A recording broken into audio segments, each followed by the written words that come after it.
This is the story of Kang, the cowardly dog. One day, out of nowhere, he, along with half the population, got transported to a dungeon. Everyone else? They got these OP skills ready to dominate. But Kang, he got stuck with a useless skill, resurrection. And let me tell you, that skill, it was nothing but a curse for him. He died more times than he could count, got smashed, got chopped into pieces, burned to death. Hell, one time he even got smashed by this goddamn thick goblin. And to make things even worse, his only family, his sister, is...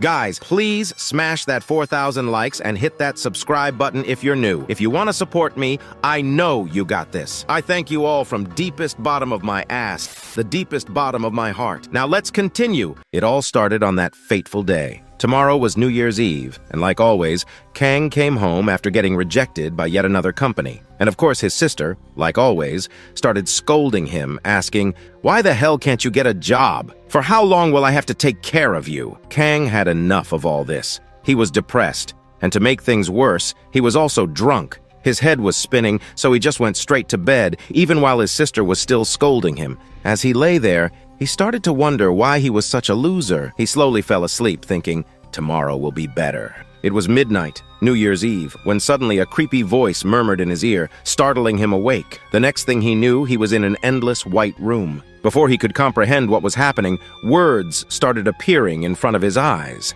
Suddenly, that same creepy voice welcomed Kang and informed him that the tutorial would begin shortly. Kang, unable to understand what was going on, questioned if someone had kidnapped him in his sleep or if someone was playing a cruel joke on him. Fear gripped him, but then he remembered that he had been sleeping. This realization brought him some relief. He must be dreaming. Thinking that he was just dreaming, Kang became happy. After all, he was already very depressed in real life. So finally having a dream felt like a small escape. But suddenly the same voice interrupted his thoughts, telling him that he was about to enter stage 1. To clear it, he would need to reach the destination point at the end of the bridge. The voice also warned that if he failed to complete the task, he would be killed. Kang started to grasp the gravity of the situation, but he still couldn't understand which bridge or what depth the voice was referring to. Suddenly, he was teleported to a dark cave. As he looked around, he got shocked. He noticed the ground beneath his feet creaking ominously. In front of him were several narrow stone bridges.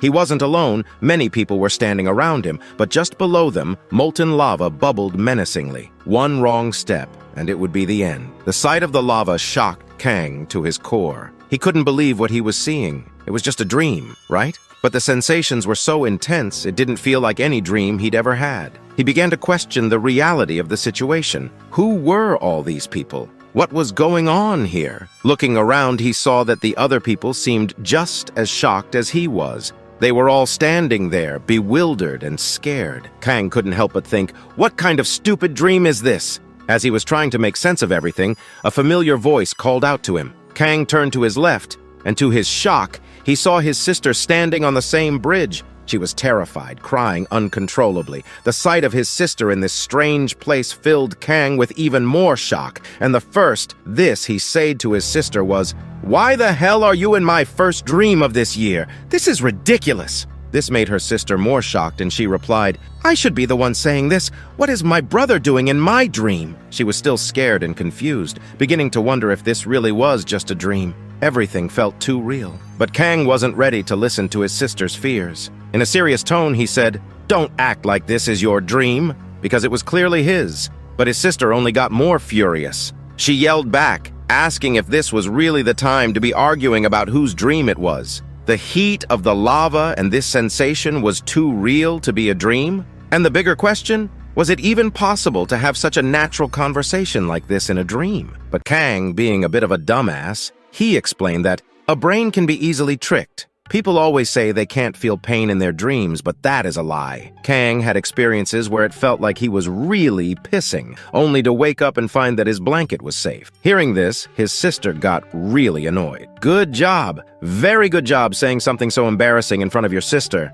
But Kang shrugged it off, saying it didn't matter. It was his dream, after all. With that, he began moving forward, determined to see where this bizarre experience would lead. After hearing this, Ju-hee was shocked. How could her brother be so dumb? She asked Kong where he was going, and Kong, slowly balancing himself and with a taunting tone, responded, "Didn't you read the system notification? It clearly said we have to go to the other side of the bridge to clear the level." He continued, "Well, I guess since it's my dream, an NPC like you couldn't know that." Hearing this, his sister got even more annoyed that Kang called her an NPC. She explained that she had also heard the notification, but asked Kang if he wasn't really scared. What if he fell from there? Kang dismissed her concerns, calling Juhi stupid because, after all, it was just a dream. He explained that even if he fell and died, what difference would it make? But before Kang could finish his sentence, a shadow fell in front of his eyes. Someone, a human trying to move forward on the bridge above him, slipped and fell. Kang watched slowly as the person plummeted down and then saw them burning in the lava below.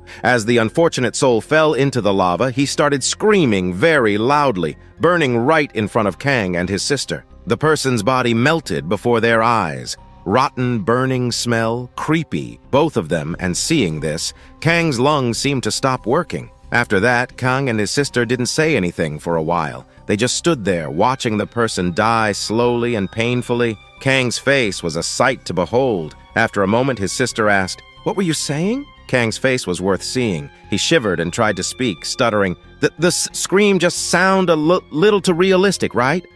I'm not scared at all." But he was so scared that he couldn't even speak properly. Seeing this, his sister sighed. His sister then crouched down and told Kang, "If you're so scared, then bow down and crawl forward like me." Saying this, she started moving forward slowly. Kang was clearly very scared. He still shivered, trying to save face, saying, "Who was scared? I wasn't scared." But then he thought, Juhi's idea isn't bad, so he decided to bow down and crawl. The scene shifted, showing that some time had passed. Many people had moved forward, while many others had fallen. But Kang and his sister were still slowly making their way forward. Although Kang's sister was scared, she didn't show it to her cowardly brother. She asked Kang, "What does he think happened to them? Any idea?" Kang, still in denial, insisted that it was probably just a very realistic nightmare. Kang's sister replied, "He is still stuck on that? Kang should have already realized by now that this isn't the case, right? Does Kang really think a dream this realistic can exist?" She continued, speaking in a very serious tone. "There's definitely something going on,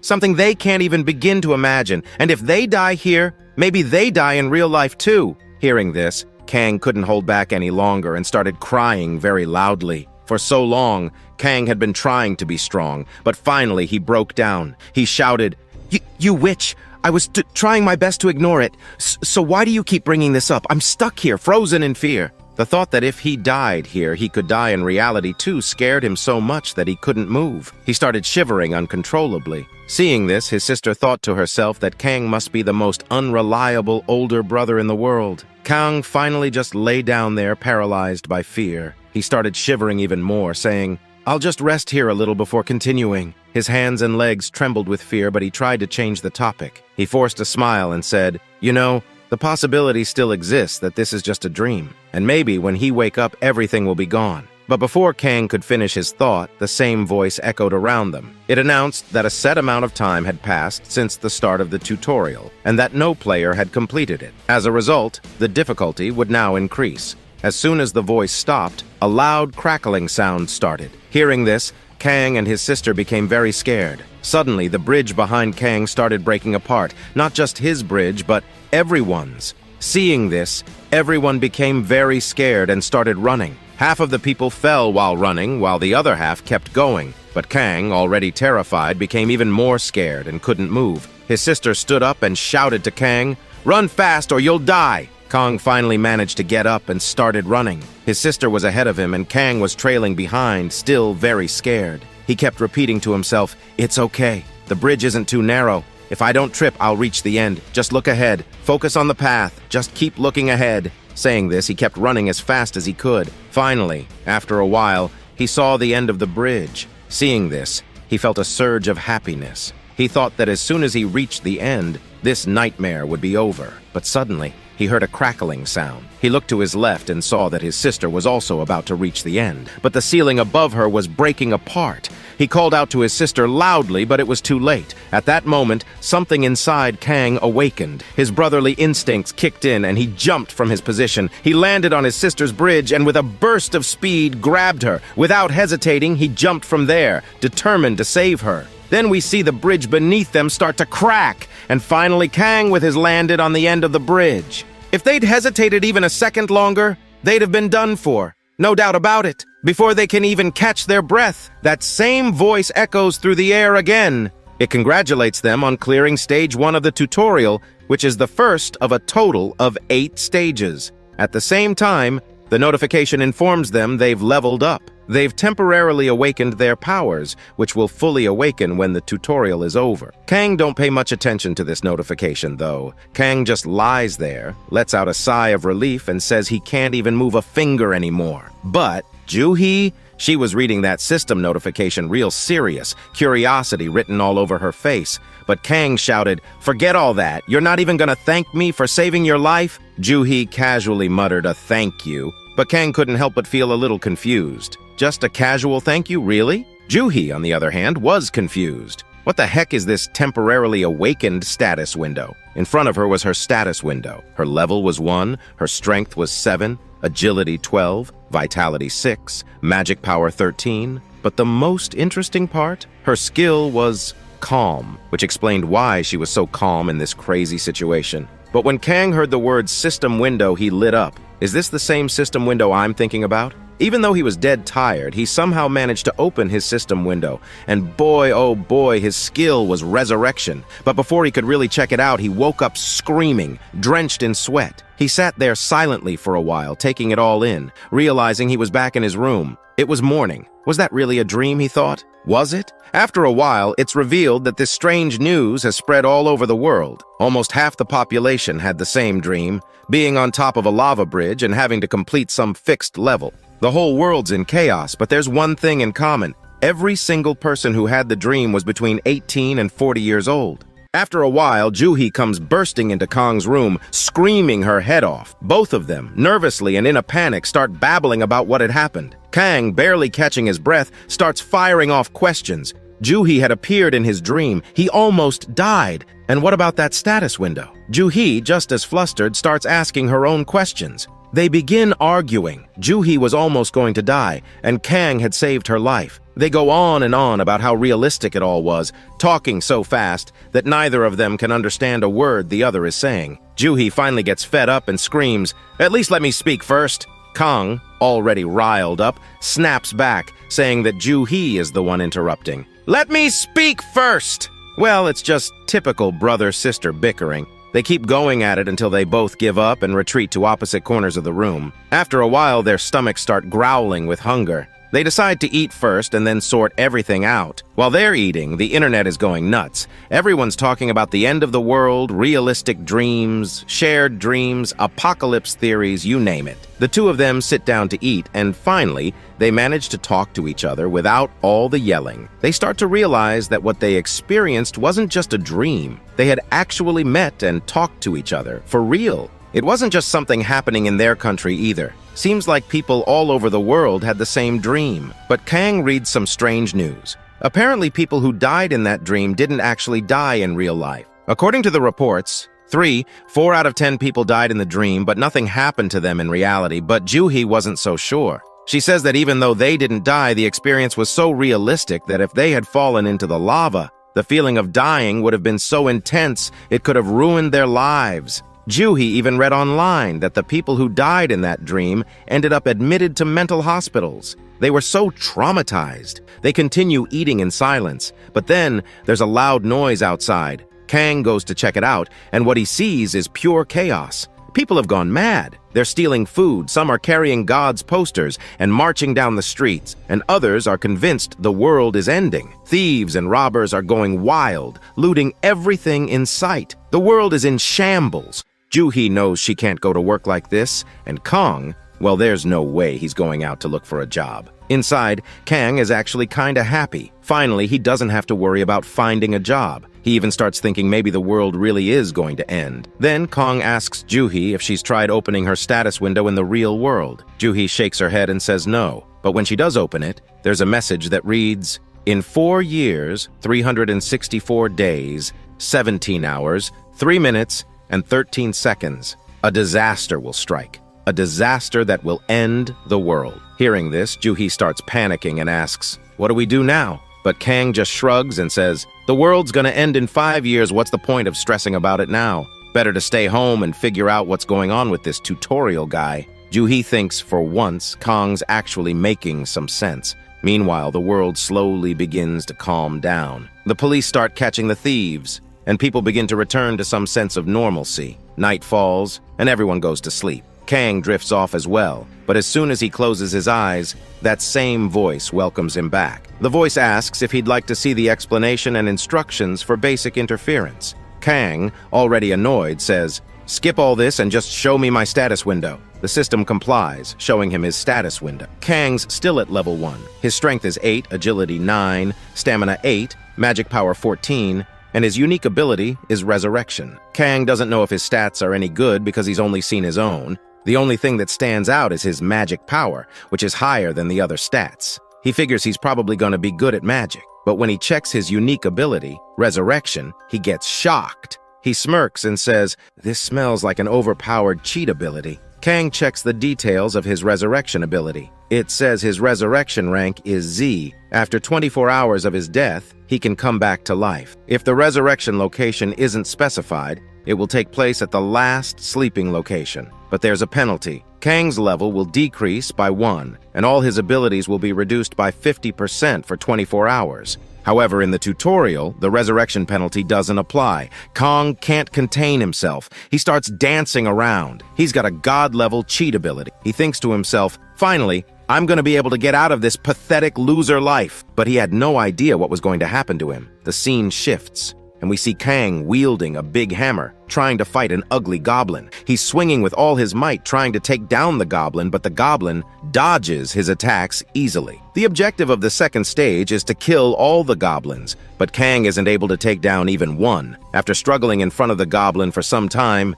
he finally kills it, but the only reason he managed it was because he launched a surprise attack first. Goblin blood was pouring from its head, and Kang's hand was shaking. His whole body was covered in that disgusting blood, and Kang can't believe it. He's actually killed someone for real. The sight of it makes Kang feel like vomiting. He turns away, walking slowly, but he doesn't realize someone is waiting for him. A damn perverted goblin was stalking Kang, watching him with a drooling mouth. Kang got shocked to see the goblin in front of him. This goblin isn't like the others. His name is Goblin Millet, and he's big, thick, and juicy, ready for some action. He's got a 2-meter-long weapon ready to insert into Kang's body, a meat chopper in his hand. Seeing this, Kang is terrified. He was already struggling to beat a small goblin like a chicken leg piece. How's he gonna take down this monster? In fact, when Kang noticed that 2-meter thing, he got terrified, thinking, "No matter what, I don't want that thing inside me." But the thick guy had something different planned. He suddenly started laughing maniacally, saliva drooling from his mouth like he was going to suck Kang dry. The thick goblin immediately spun his meat chopper, and Kang tried to block it. But with a body chronically lacking exercise due to long-term unemployment and armed with only a 70-centimeter-long weapon, there was no way Kang could stop him. Kang started crying. The goblin easily disarmed Kang, throwing his small weapon away in a single blow. But the thick goblin didn't kill Kang right away. Oh no. He started playing with Kang's body slowly, taking his time, slowly ripping body parts one by one, and God knows what else he did to Kang. Ew, I don't even want to think about it. Now Kang was almost half dead, crying with tears in his eyes. He could barely keep his eyes open, his body covered in blood, as the goblin dragged him away, holding him by the neck. The goblin was laughing at Kang, who couldn't understand what was happening to him. "Why do I have to go through this?" he thought. The pain in his body was unbearable, like he was in hell. Kang was left wondering why the goblin wasn't just letting him die. All he could do was wish that he would wake up from this nightmare as soon as possible.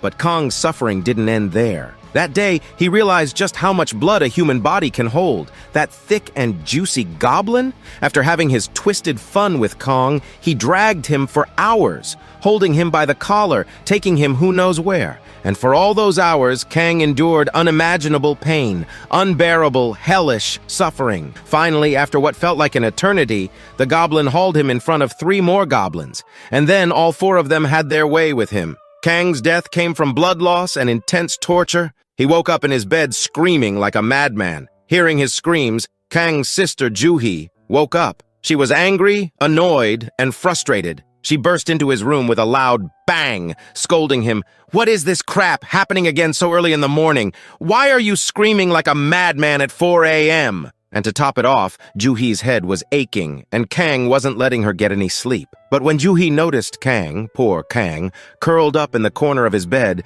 wrapped in a blanket, shaking like a leaf, scratching his nails like a madman, she was shocked. All Kang could mutter was, "Goblins, I'm scared. Please, no more." Seeing this, Juhi was both shocked and confused. After some time, Juhi managed to bring Kang to the dining table, but he was still shivering uncontrollably. While sitting there, Kang, still trembling, told her everything. He recounted how he died from excessive bleeding and what had happened to him from start to finish. But Kang couldn't bring himself to tell his sister the full horror, that the goblins had their fun with him. He only told her the basics. First, that thick goblin started pulling out all his fingernails and toenails, one by one. Then he crushed all of Kang's fingers. But it didn't stop there. The goblin then started pulling out Kang's teeth, one by one. Juhi, hearing this, couldn't take any more. She closed her ears and said that if she listened to any more, she'd faint. Juhi then shared that she couldn't complete stage 2 either, but nothing like that had happened to her. She had died from just one shock from a normal goblin. She then asked Kang,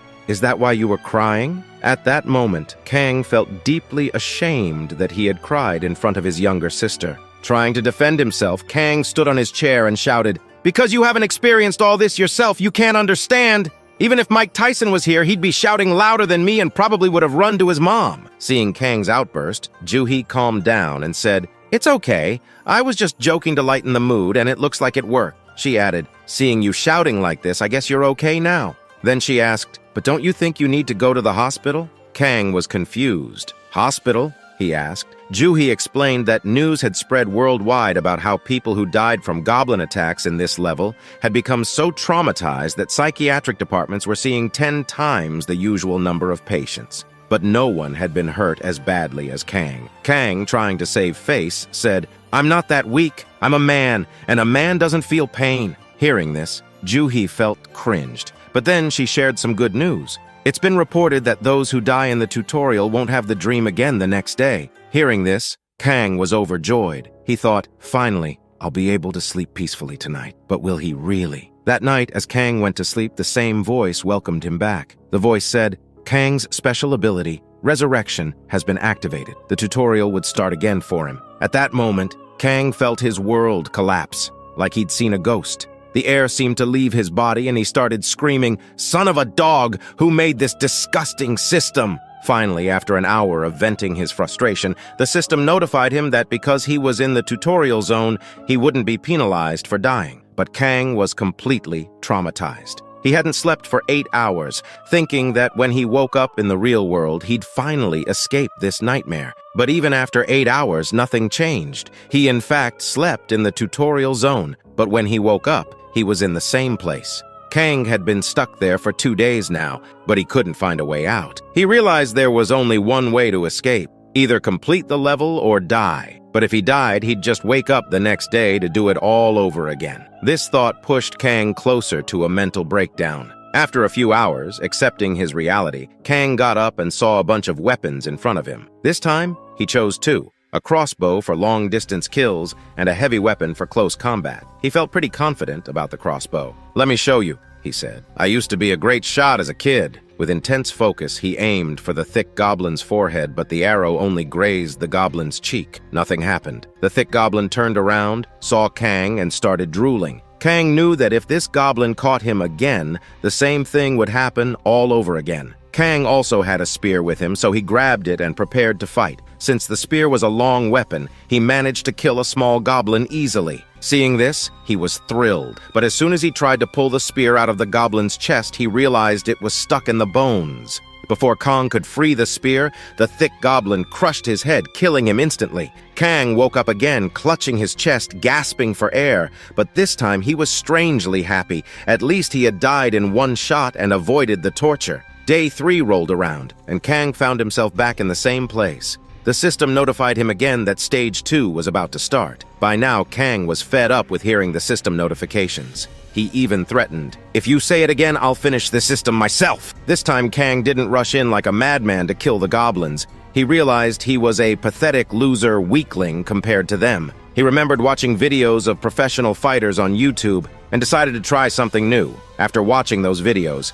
he approached the goblins with a shield and a sword. But once again, he was killed in a single shot. Kang woke up, screaming again. By this point, he was genuinely mad. He grabbed his head and started screaming like a psychopath, vowing that next time he would kill every single goblin. Hearing all this commotion, Juhi came to check on him, but Kang kept repeating the same thing over and over. "I'll kill you, I'll kill every goblin." It was like the soul of the Goblin Slayer had possessed him. Seeing all this, Juhi thought to herself, one screw was loose in his mind before, now they've all come loose. By day 5, Kang had realized that watching videos on YouTube wasn't enough. He needed real-life experience. So in the same cave where he kept spawning, he took his sword and started practicing for hours, swinging it over and over. He trained relentlessly, even though he was exhausted, but his hard work paid off. After swinging the sword for an hour, the system notified him that his stamina had increased by 1. This pushed Kang to go beyond his limits.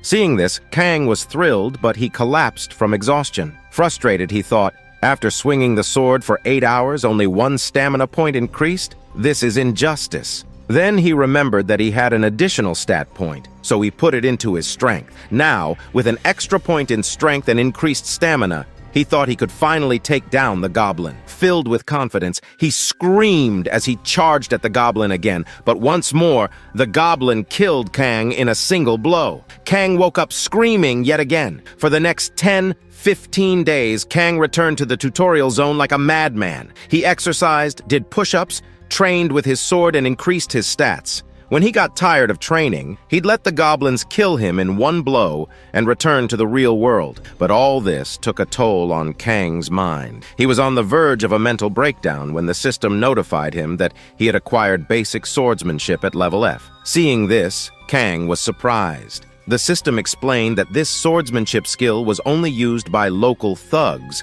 but it was better than nothing. Kang didn't care about the details. He was just happy to have acquired a skill. Although he had been training for hours, as soon as he picked up his sword, something changed in him. His eyes turned red, and he started screaming like a madman, filled with an uncontrollable rage. He shouted, "Today I'm going to kill every single goblin." His voice echoed through the cave, filled with a mix of anger and desperation.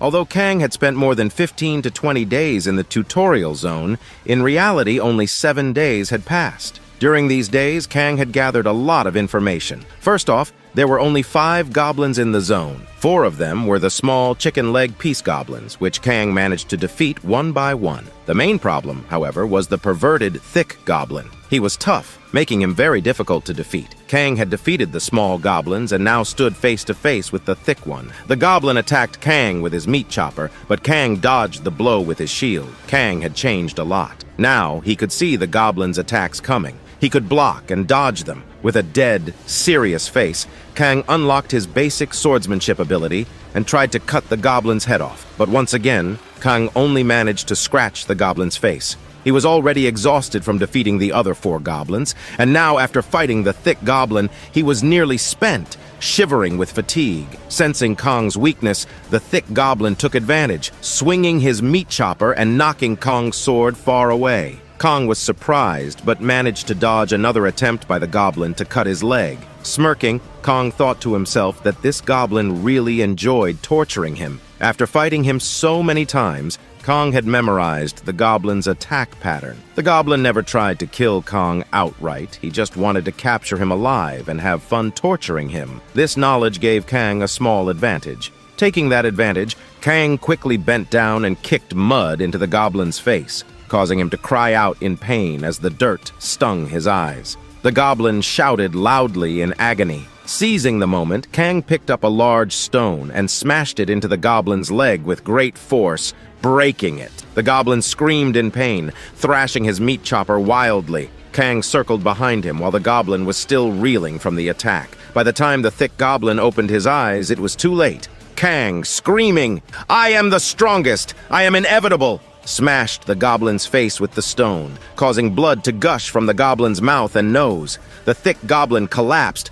his body trembling as he struggled to breathe. Kang was overjoyed, patting himself on the back and praising himself for his victory, but the goblin wasn't dead yet. He was unconscious. Kang's face twisted into a sinister smile, his eyes gleaming with revenge. With a chilling grin, he whispered, "I'm going to torture this bastard as much as he tortured me." And with that, Kang tortured the goblin until he was dead. As soon as the goblin died, the system congratulated Kang for clearing Stage 2. He was awarded 5 additional stat points and a reward that allowed him to choose any weapon of his choice. Kang spread his arms, looked up at the sky, and said, "This is the power of the ultimate being! Am I a god?" He then started laughing like a maniac. The scene shifted, and we saw Kang back at his house, wearing an apron and cooking in the kitchen. Despite being a big deal in the tutorial, he was still a loser at home. Living at his sister's house for free meant he had to wake up every morning and cook. Kang told himself he was cooking in celebration of clearing Stage 2. He was in a good mood, happily tasting the food, when suddenly, with a bam, Juhi burst through the door. Startled, Kang burned his mouth on the hot food. Juhi, utterly shocked, asked if Kang had really cleared Stage 2. But before he could answer, a loud noise echoed across the earth, announcing that the tutorial had been completed. Those who had completed the tutorial could now freely use their abilities in the real world. Kang and Juhi were surprised, but their surprise didn't end there. Another notification appeared stating that the dungeon was activating and the whole world started shaking. Juhi and Kang ran to the balcony, and what they saw was beyond belief. A huge, creepy black door had appeared just outside their house. The system explained that this was a dungeon, and only those who had completed any level of the tutorial would be able to use it. This dungeon had appeared all over the world. The system then displayed a countdown indicating that there were 4 years, 3 days, 57 hours, 13 minutes, and 51 seconds remaining until complete connection with the Hakin dimension. After the dungeon appeared, the whole world plunged into chaos. Kang and Juhi decided to stay inside and look for organized, reliable information. That's when Kang discovered that the tutorial wasn't actually over yet. It turned out that a lot of people had just turned 18 that day and had received the tutorial for the first time. This meant that anyone who turned 18 would experience the tutorial. The world was going crazy, but Kang wasn't paying attention to all that. He was too excited to open his status window. He dramatically extended his hand and said, "Status window, open!" But nothing happened for a few seconds. Finally, the status window appeared, but it stated that the tutorial was still in progress, so Kang couldn't use it yet. Kang was confused, but then he realized that there were a total of 8 stages in the tutorial. It had been 8 days since the first tutorial started for others, meaning they had completed it and could use their status windows. But because of his resurrection ability,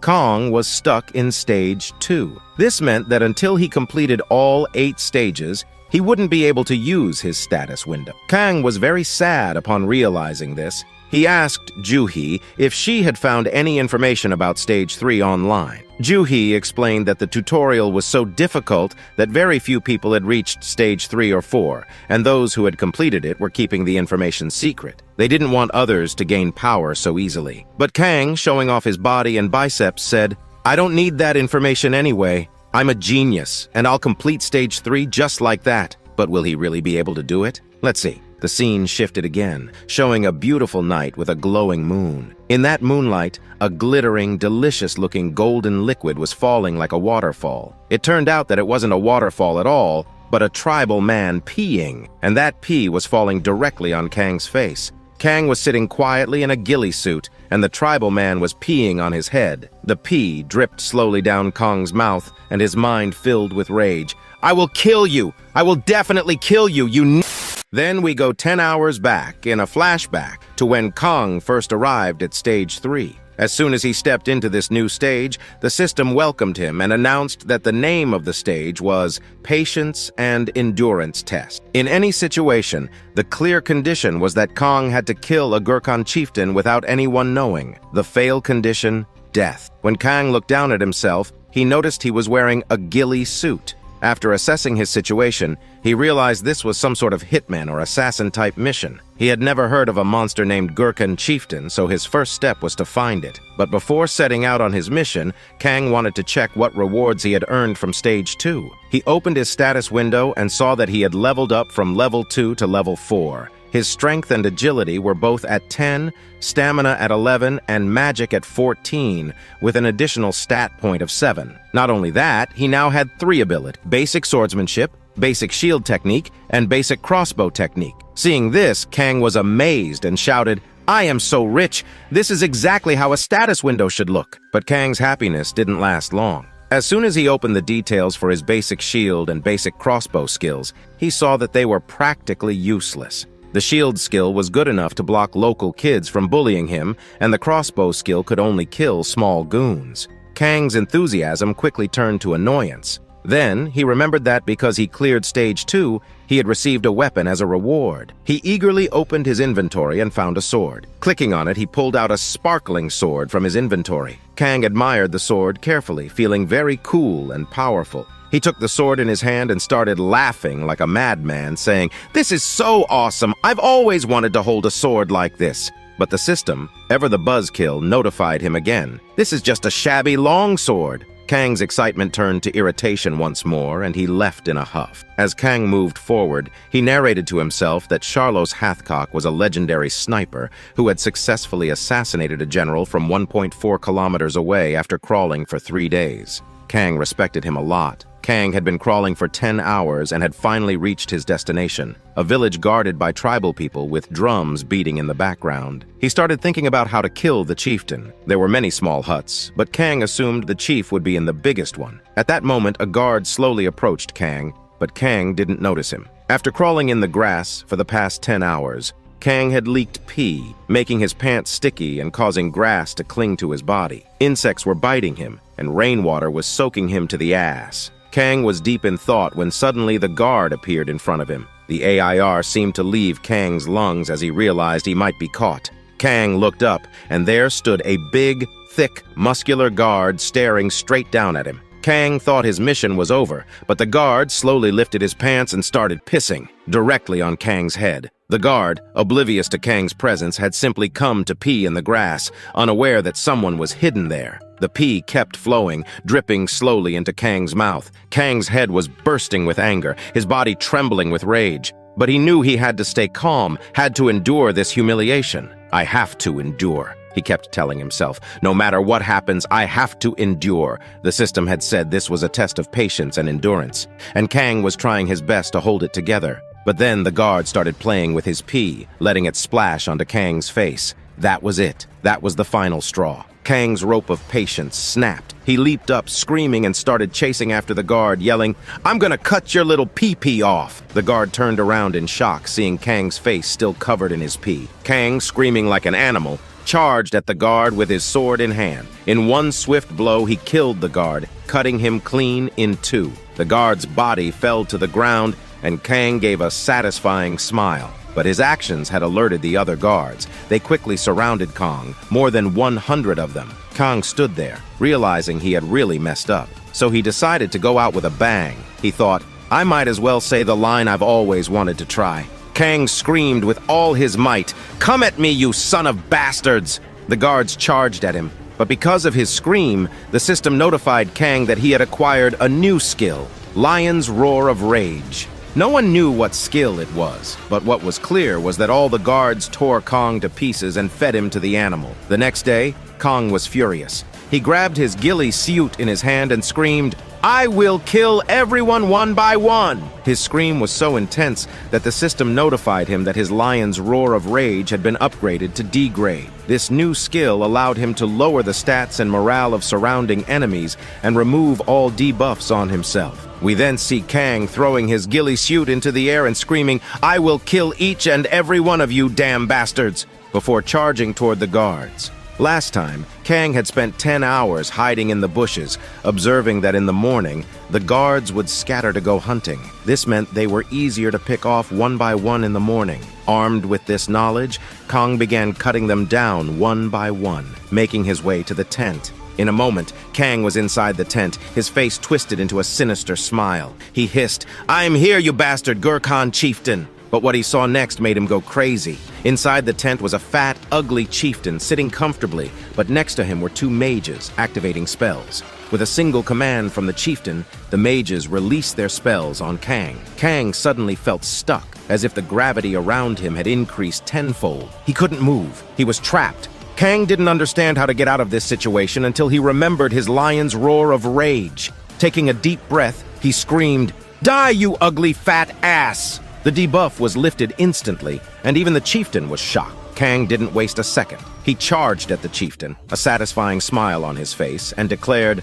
"I am inevitable," before slicing the chieftain in two. With that, the system notified him that he had completed Stage 3 of the tutorial. Kang had gained a new ability, physical regeneration, which was B rank as a clear reward. And because Kang had completed Stage 3 in the shortest time possible, a new world record, he earned an additional reward, a title, the Undying League, which would increase his stats by 1. Kang paused for a moment, thinking, I completed Stage 3 in just 2 days. It had taken him weeks to complete Stage 2, and everyone knew what a mess he had been in Stage 1. Am I really a genius? He became very happy, imagining that if he kept clearing stages at this rate, he would complete Stage 4 in just a few minutes. He started fantasizing about himself as a legendary knight standing atop a slain dragon. But reality quickly caught up with him. A month had passed, and Kang still hadn't completed Stage 4. One morning, while cooking and watching the news, Kang suddenly woke up screaming. Juhi, his sister,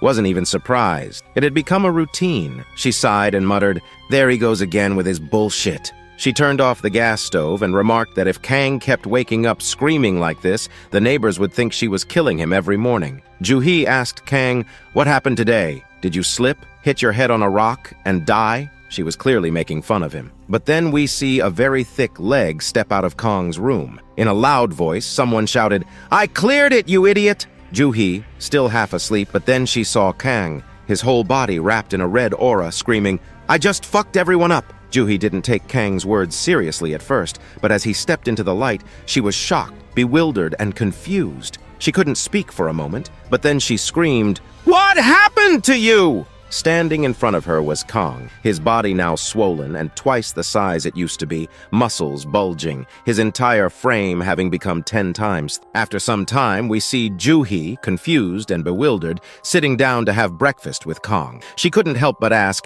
"How did you become like this, Kang?" Kang, clearly very annoyed and frustrated, snapped back, "This tutorial won't let me live in peace. It's turned my life into hell." Juhi, still not fully understanding, said, "All that's fine, but day by day you're starting to look more like a criminal." Kang, with a hint of sarcasm, joked, "Wow, thanks. My little sister thinks I look like a criminal." And just like that, the two of them fell into their typical brother-sister bickering. After a while, with a serious expression, Kang explained that Stage 4 wasn't as hard as it seemed. Stage 4's theme was leadership, he began. All I had to do was lead a party, go inside the dungeon, and destroy its core. Simple, right? In the beginning, his party members seemed kind and helpful, but soon they started arguing, fighting over who would take the lead, how the resources would be managed, who would get the drops. Somehow, Kang managed to convince everyone and took over as the leader. After clearing Stage 3, he had acquired the Intermediate Body Regeneration ability, a B-grade skill that allowed any cuts, burns, or fractures to regenerate automatically using mana. This made it easier for him to lead the group.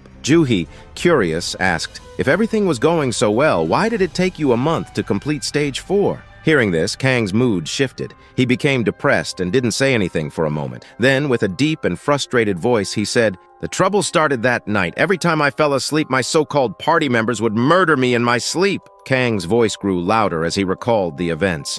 "Those bastards were supposed to take turns keeping watch, but every single time I went to sleep, despite all I did for them, some party member would kill me in my sleep." This happened to Kang repeatedly for an entire month. He shouted so loudly in his frustration that he spilled food all over Juhi's face. Juhi, wiping her face angrily, snapped, "Eat first, then talk, you crazy bastard!" Kang, now a bit calmer, started eating slowly. After a few bites, Juhi asked, "So how did Kang manage to complete Stage 4 today?" At this, Kang finally broke down. He started laughing like a psychopath. like a man who had lost his mind, with saliva dripping from his mouth. His eyes glowed red as he said, "I just eliminated all the annoying pests and moved on." The scene flashed back to the previous day. Kang stood with his party members who, as usual, started arguing. But this time, Kang's patience snapped. All the veins in his face popped out as he shouted, "To hell with the system! To hell with leadership!" He roared so loudly,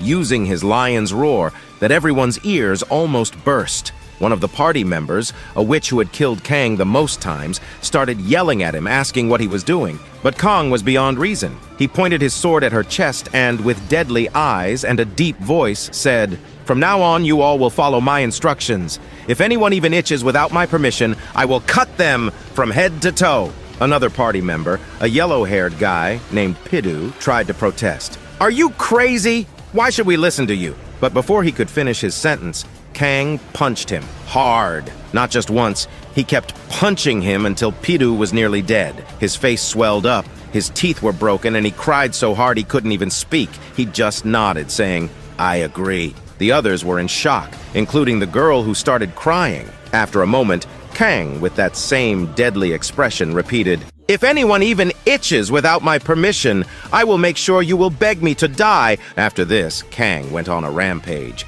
speed running through the dungeon. He raided it 29 times, so he remembers every routes. So just in 8 hours, without sleeping, Kang slaughtering all the monsters one by one. He reached the dungeon's core and destroyed it in an instant. As soon as he did, the system congratulated Kang for completing Stage 4, awarding him a Ring of Strong Mind, a B-grade item. Kang's status window showed that he was now level 15, with strength at 17, agility at 16, endurance at 17, and magic at 15. By this time, Kang had raided the dungeon 30 times, collecting a vast amount of loot in his inventory: armor, weapons, pearls, magic stones. But he didn't even know what they were for. The Ring of Strong Mind made Kang immune to any mental attacks. Despite all the strength he had gained in the tutorial, none of it seemed to matter in the real world. But after Stage 5, Kang's body became the same as it was in the tutorial. He tried many times to use his powers, but he was still unable to do so. Right now,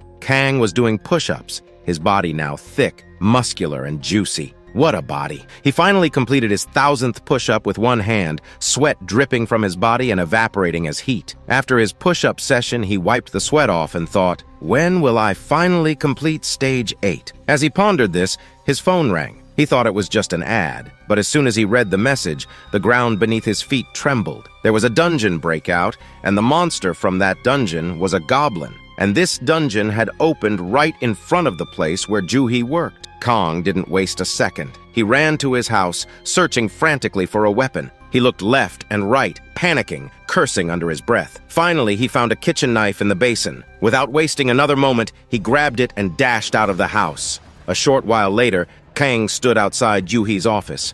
He took a deep breath and shouted, "It's been a while, you son of a chicken lollipop!" Hearing Kang's voice, all the goblins were immediately attracted to him. Kang was a little disappointed, thinking, as expected, I still can't use my skills. But that was a different story. Hearing Kang's outburst, all the goblins started running towards him, ready to kill. But instead of fear, Kang was filled with joy. He cursed the goblins, saying, "Why do you sound like monkeys?" Inside, Kang was cautious, realizing that this was his first time fighting real monsters outside the tutorial. He wondered if these goblins were more powerful or weaker than the ones in the tutorial. Pushing those thoughts aside, he gripped his knife like a pro and, in a single moment, sliced off a goblin's head with a satisfying smile. The goblin died instantly, and Kang, with a deadly and sinister smile, thanked all the goblins, saying, "In the first stage, I couldn't satisfy my hunger by killing only 4 or 5 goblins. Until I kill more than 100 goblins, I won't find peace."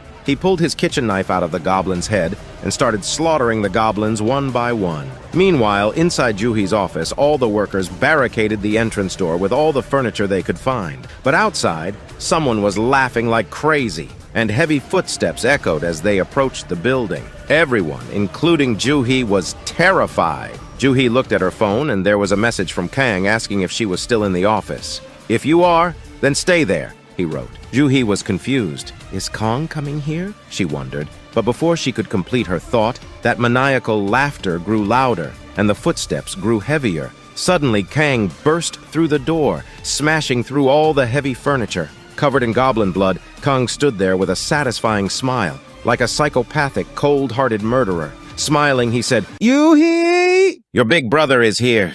After a moment, everyone paused for a couple of seconds, just staring at Kang. They couldn't quite comprehend who this psychopath in front of them was. Even Juhi, seeing Kang in this condition, felt embarrassed. All her friends started glancing at her, their eyes filled with confusion and disbelief. Kang stood there, a kitchen knife slung over his shoulder, scanning the office as if trying to process that Juhi actually worked here. But before he could say anything, an old man, the department head, freaked out. He shouted at Kang, "Who the hell are you? And how did you break down the door to get inside?" At this rate, all the monsters. Before the man could finish his sentence, Kang politely apologized, saying he couldn't control his powers and accidentally used too much strength. But don't worry, I've already sent all the goblins outside straight to hell. Everyone was shocked seeing the dead goblins laying lifeless on the floor. They couldn't believe what they were seeing. Before anyone could say another word, Kang chuckled and said, "He saw a lot of goblins in the alley and the nearby buildings, so I'll take care of them too." With that, he casually rested the goblin's sword on his shoulder, turned around and walked forward with swagger. He threw a glance back toward everyone and with a smirk said, "If I don't kill those goblins, I won't sleep peacefully tonight." The scene then shifted, showing Kang tied up in bandages, with Juhi tending to his wounds. Juhi, clearly annoyed, scolded him. "We don't have much saline water left. If you were going to get this injured, why'd you go out to kill all those goblins just to look cool?" Kang patted his body and shrugged. Right now, he is just an ordinary person. He can't use the skills he had in the tutorial, so yeah, he got a few scratches here and there, but it's no big deal. Juhi, her expression serious, warned Kang. If he can't use his abilities here, that means if he die, Kang might die for real. Kang brushed it off with a smirk. Yeah, but you gotta admit, what he did was pretty cool, right? Juhi, cracking a smile, reluctantly agreed. Yeah, it was cool. And just like that, their playful brother-sister banter kicked off again. Then, with a mischievous grin, Juhi leaned in and whispered in Kang's ear that all her friends have fallen for Kang after that cool act he pulled. They're driving her crazy, begging her to introduce them to Kang. Hearing this, our single virgin Kang started blushing and drifted off into his thoughts. But night soon fell, and as Kang went back to sleep, he was instantly greeted by the same voice, welcoming him to Stage 5. The voice announced, "The theme of this stage is wisdom." Kang didn't quite understand what wisdom meant in this context, but before he could wrap his head around it, a group of thick, juicy, plot-twisting mommy milkers girls appeared around him. They asked with seductive voices, "Are you the succubus?" Kang was utterly confused. Then the system notified him that the objective of this stage was to identify and kill the succubus hiding among these women. However, the catch was that once Kang discovered the succubus's true identity, he would become its first target. Hearing the word succubus,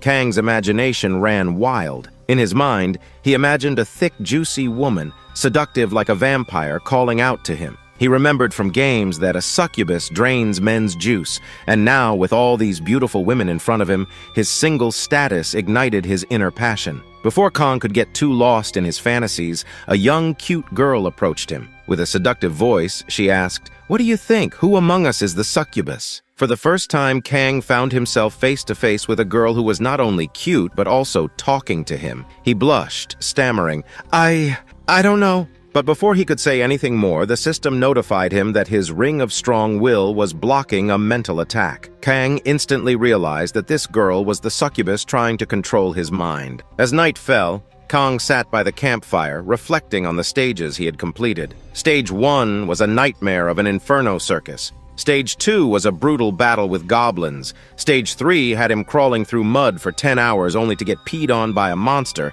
And Stage 4 was a month-long group project from hell. Kang chuckled to himself, thinking, finally I can enjoy something interesting after all that. The guy who had been cursing God all this time suddenly found himself thanking God, saying, "Thank you, God. Finally I can have some fun with these beautiful women." He was laughing so perverted that he had to control himself, thinking, no, I need to keep my cool. If the succubus finds out, I'm done for. And since the succubus only targeted men and Kang had mental protection, it meant that the succubus was toying with the other male NPCs.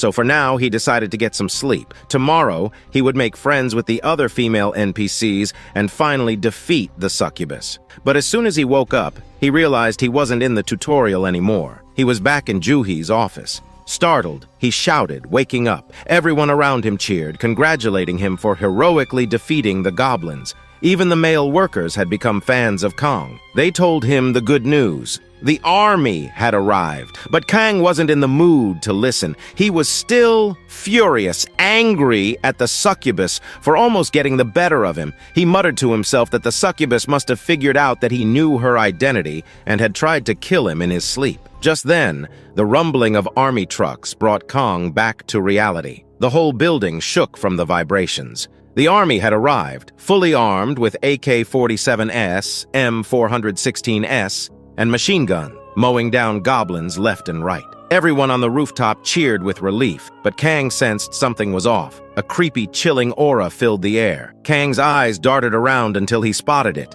The army was gunning down goblins, but something wasn't right. Then he saw it, a red goblin with a spear, dodging every bullet fired at him. In one swift motion, the goblin separated a soldier's head from his body with a single blow. Panic erupted as the soldiers unleashed a hail of gunfire, but the goblin didn't even get a scratch. Instead, he grew angrier, his eyes turning blood red. With a terrifying roar, he charged at the army trucks, leaping into the air and slaughtered everyone in his path with a single strike. Kang watched all of this unfold from above, but it didn't end there. The red, ugly, thick goblin turned its creepy, deadly eyes directly toward Kang, staring right into his soul from across the building. That ugly-ass goblin had already taken down 3 army trucks, leaving just one standing. Panic set in among the soldiers as they frantically called for backup over the mic, but that didn't stop the ugly ass. After obliterating the remaining trucks, the ugly ass stood triumphantly on top of the last one, a lustful, perverted grin spreading across his face like he was ready to suck them dry. Now, I don't know about other goblins, but let me tell you, when you see one looking like that, you better call a goblin slayer. The soldiers trembled in fear, their hands shaking as they tried to hold their weapons steady. The red goblin, with one powerful leap, launched himself at them. One brave soldier pulled out his M416 and began firing, but he knew deep down he was fucked up. Just as the red goblin was about to finish off the soldier, Kang arrived on the scene. Without a second thought, Kang picked up a massive piece of concrete and hurled it straight at the goblin's face. The impact sent the goblin flying far back. The soldiers, still in shock, tried to comprehend what had just happened. Who or what had just saved them? Kang entered the truck in style, a villainous smile playing on his lips. The soldiers, already scared of the red goblin, felt a new wave of fear wash over them as they looked at Kang's menacing grin. One soldier, his voice trembling, shouted, "It's a new monster attack! Fire at will!"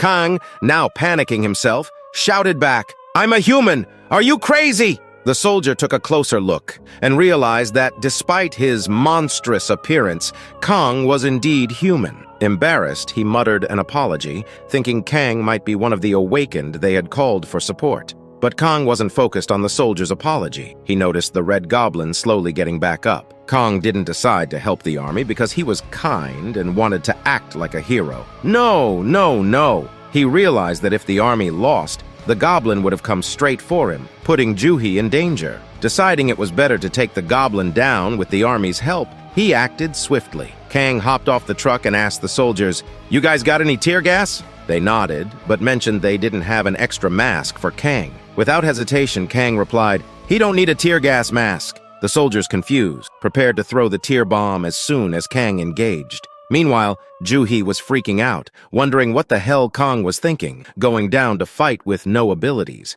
But it was time for the showdown. Kang versus the ugly-ass red goblin. Kang grinned, his excitement barely contained. "I've killed so many goblins, but none of them gave me the satisfaction I craved. Finally, a worthy opponent." Well, at this point, Kang officially became the Goblin Slayer. The red goblin seemed to understand Kang's taunt, growing increasingly annoyed. Before their fight could escalate, the soldier tossed the tear bomb. As it exploded, the red goblin went berserk. His eyes filled with tears and he screamed in agony, thrashing about wildly. Kang's eyes watered too, but after surviving hellish days with goblins, Kang had learned one thing. Goblins are sensitive as hell when it comes to their eyes. As for Kang, After being tortured and experiencing so much unimaginable pain, he just became Kaneki. This much pain was no big deal to him. He just laughed maniacally, exited to kill some goblin. With that, Kang dashed toward the ugly-ass goblin. Despite the water streaming from his eyes, nose, and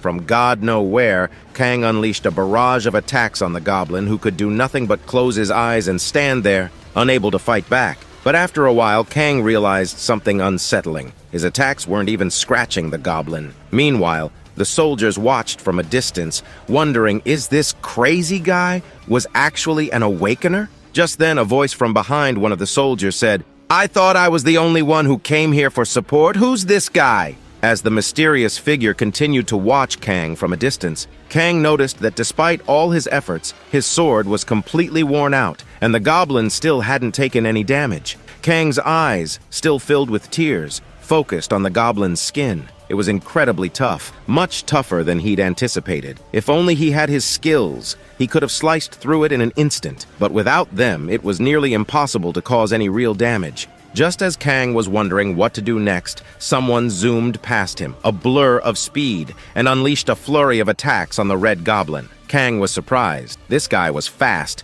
no doubt about it. But even with this new assault, the red goblin didn't get a single scratch. The fast guy and Kang locked eyes, and the newcomer asked, "Are you an awakener? If so, we don't have time for introductions. We need to do something to take this bastard down." Kang nodded in agreement, and together they launched a coordinated attack on the goblin. Kang struck from behind while the fast guy attacked from the front, but still, the goblin remained unscathed. Kang realized just how insanely tough the goblin's body was. Normal attacks weren't going to cut it, literally. Kang's sword was nearly destroyed when he spotted a pointed axe nearby. He ran to grab it, and the fast guy, noticing, called out, "I've got the speed, but I don't have the attack power." Kang didn't even respond. He just picked up the axe with a serious expression, knowing he had to end this now. Kang thought to himself, this ugly-ass red goblin merely defending, waiting for his chance to strike back once the tear gas wore off. Kang knew he had to find the goblin's weakness, fast. He figured the goblin's body was as hard as iron, but maybe there was a softer spot somewhere. His eyes, his mouth, but the goblin's defense was too strong. Then Kang had an idea. He ran toward the goblin with the axe, screaming as he did. In one swift motion, he penetrated the goblin. The red goblin paused, feeling a strange mix of pain and pleasure, unable to comprehend the sensation. Even the fast guy was shocked at what Kang had just done. Kong, with a twisted smile, used Kakashi's 100 Years of Death extreme version, inserting the axe deep inside the ugly ass. "Well, this is one hell of a way to pop your first cherry," Kong muttered with a deep, satisfying voice. "Now I will show you what true hell is." But Kong didn't stop there. He slowly pulled out his axe and jammed it back in. At that moment, an unpleasant sensation traveled up the axe handle, sending a chill down Kong's spine. A question flashed through his mind. What the hell am I doing with my life? Popping a goblin's cherry? Again, without delay. But before that, guys, I want to thank you all from the bottom of my heart for supporting my channel. Please hit that like button and help us reach 4,000 likes. And if you're new here, don't forget to subscribe. That will really help me make more videos. Now let's continue. Kang grabbed his axe with all his might. He twisted it around with every ounce of strength he had, and in a single forceful move, he drove the axe upright. Now the ugly ass with axe in his ass was in air. Still, Kang didn't stop. With a wild, almost unhinged energy, he yanked the red goblin down with all his might, and at that moment, the red goblin's eyes flared with rage, giving Kang a death stare. But Kang, he didn't stop there. Before the red goblin could even react, Kang pulled out his axe and smashed it back in again. Yes, this was more than enough to send the red goblin straight to hell and heaven at the same time. The sensation was so intense that the red goblin couldn't even move. Taking advantage of this, Kang instantly rushed toward the red goblin. He jumped, screaming with a satisfying smile plastered on his face. He was determined to finish the red goblin by putting his weapon right into his mouth. Meanwhile, the ugly-ass red goblin was in bad shape. He was unconscious, mouth wide open. The sensation was so extreme for him that he couldn't even twitch. And in one swift motion, he smashed the axe into the goblin's mouth, and he kept going until the goblin finally died, blood splattering everywhere. The fast guy, watching from the sidelines, could only think one thing. Who the hell is this guy? Is he really such a strong and overpowered awakener? How was he around him all this time without knowing? Well, he didn't know that Kong hadn't even used his abilities yet. Finally, when Kong was satisfied after hammering his weapon into the Red Goblin's face,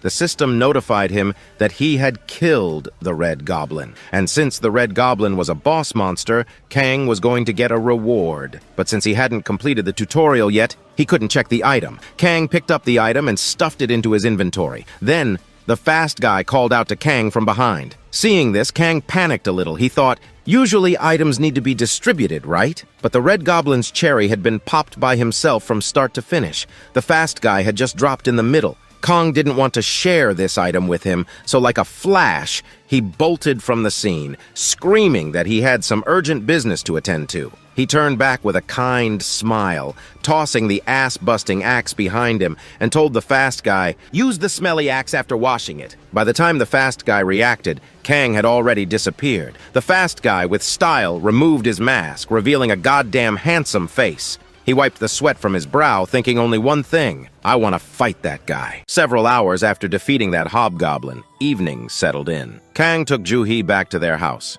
They finally reached home at night, changed clothes, took a bath, and sat down at the dinner table. Ju-hee had made some delicious ramen and tofu, but she was shocked to see that ramen was being devoured like it was going out of style. She was still in shock when she showed her phone to Kang. Kang's eyes widened in disbelief. Someone had recorded Kang's ass-busting fight and uploaded it to YouTube. It had gone viral overnight. Seeing the number of views, Kang lost it. He jumped up from his seat, screaming, "Is that really me? Did I just get so many views on my video?" Ju-hee explained that it must have been one of her friends who had been pestering her to introduce Kang. He must have recorded the video. Kang was still in shock, but he nearly fainted when he read the comments. Everyone was praising Kang. Seeing this, Kong flashed a creepy and villainous smile. His cheeks turned a little red as he started laughing in the weirdest way. Ju-hee, feeling the cringe, didn't say anything for a couple of seconds. But when Kong continued his creepy laugh, she finally spoke up. "Your face is really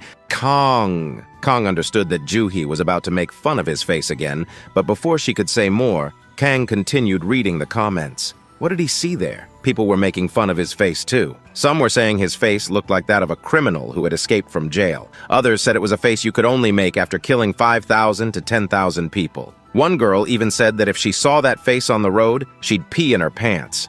As he read the comments, darkness fell, and Kong went to bed. Ju-hee came into his room and warned him, "If you wake up screaming again tomorrow morning, it won't be good." Ju-hee had been hearing Kong's ugly voice every morning at 4 a.m., but Kong, blinking and giving a thumbs up, said with all the happiness in the world, "Don't worry, this stage is really fun. In fact, I'll wake up so happy tomorrow morning I'll suggest we buy a bear for breakfast." Ju-hee, not fully convinced but still a bit amused, left the room. As Kang lay down to sleep, he got a bit serious. He was still replaying that fight with the ugly-ass goblin in his mind. That goblin was tough. If he was that strong as an F-rank dungeon boss, Kang knew he had to complete all his tutorials as soon as possible and get his power back. If there was ever a threat to his family again, he wouldn't be able to protect them without power. With that determination, Kang finally fell asleep. While falling asleep, Kang couldn't help but imagine that thick succubus. Yeah, she might have killed him in his sleep, but damn, she was hot. Kang found himself strangely excited to meet her again. As he finally drifted off and entered the tutorial stage, his eyes remained closed, and he couldn't shake that shy feeling. He thought that as soon as he opened his eyes, he'd come face to face with that gorgeous, cute figure from his dreams. Kang slowly opened his eyes with a romantic atmosphere in mind, a kind and light smile on his face, and as soon as his eyes fully opened, guess who was in front of him? Yes, that ugly-ass, damn white-colored, creepy goblin. Seeing him, Kang got so angry, surprised, and confused that in just one punch, he sent the goblin flying across, screaming, "Holy shit, you gave me a heart attack just now." In a single punch, Kang sent the creepy goblin flying, leaving it sprawled on the ground. Kang, on the other hand, stood there confused, glancing around, searching for those thick girls he'd been expecting. He couldn't help but wonder, what the hell is this goblin doing here? Just as he was lost in thought, the system chimed in, notifying him. Kang now had to evade the cave goblin horde and escape the dungeon, making his way to a nearby town. But here's the catch. These cave goblins had terrible eyesight but extraordinary hearing. They always moved in groups of 5 to 10,000, and if Kang made even the slightest noise, he'd be toast. Well, it was already too late. Kang's scream had already alerted more than 100 goblins who now surrounded him. The color drained from Kang's face. With a dead, serious expression, Kang realized that thousands of goblins were about to eat him raw, but was not even a sing-bit worried about that. Grinding his teeth, he screamed at the top of his lungs, "Why did the tutorial content change? Where are my thick milker?" As the goblins closed in, Kang continued screaming, the same words echoing over and over, and then they ate him alive. Kang woke up screaming, drenched in sweat, startling Juhi awake yet again at 4 a.m. Meanwhile, the scene shifts. We see a man in a black coat and pants beating the crap out of 2 thugs. One thug lay on the floor, blood dripping from his face. He tried to say something, but the man crushed his face, silencing him. The man sighed, clearly bored out of his mind. "I'm so tired of dealing with these ants. I want to fight someone strong." Then, with the most perverted and lustful grin, he licked the thug's blood from his face. His thoughts drifted back to that ass-busting video of Kang he'd seen on YouTube, and with a twisted smile, he whispered, I want to meet and fight that guy." Almost 2 months had passed, and Kang was still stuck in the damn 5th stage of the tutorial. One night, Juhi came home from work, tired as hell. As soon as she opened the door, what does she see? Kang, wearing round glasses, suit boots, gel slicked on his forehead, a black coat draped over his shoulders, and a holy book in hand murmuring, "Holy shit." Juhi felt instant disgust. "What kind of mess am I supposed to deal with right after work?" she groaned. Kang, trying to look all majestic, explained to Juhi that his mind was all messed up after dying so many times. So he got himself a holy book and was trying to calm his mind like a damn monk. Then, with an exaggerated flair, he opened the holy book and started telling the story of his life. "How? It's been 53 days! Holy 53 days!" he shouted. "Who's the goddamn bastard changing the stage every time I open my eyes?" Sometimes he'd wake up sitting on the lap of a thick goblin. Sometimes the goblin was cooking him in a soup, and other times it was cutting his meat. Why the hell is it always goblins? Meanwhile, Juhi sat on the floor, holding her head, thinking, day by day, my brother is going crazy. Looks like I'll have to put him in a mental asylum. After listening to Kang's nonsense for half an hour, Juhi couldn't take it anymore. She stood up in anger and yelled, "Stop your nonsense! If you've got money to buy suits and boots and holy books, then why don't you get your room soundproofed so I don't have to hear your ugly voice every morning?" It was night again, and Kang went back to stage 5 with a sad face. But this time, Kang was surprised. There were no goblins around. In fact, it was a dungeon. Kang's face lit up with happiness,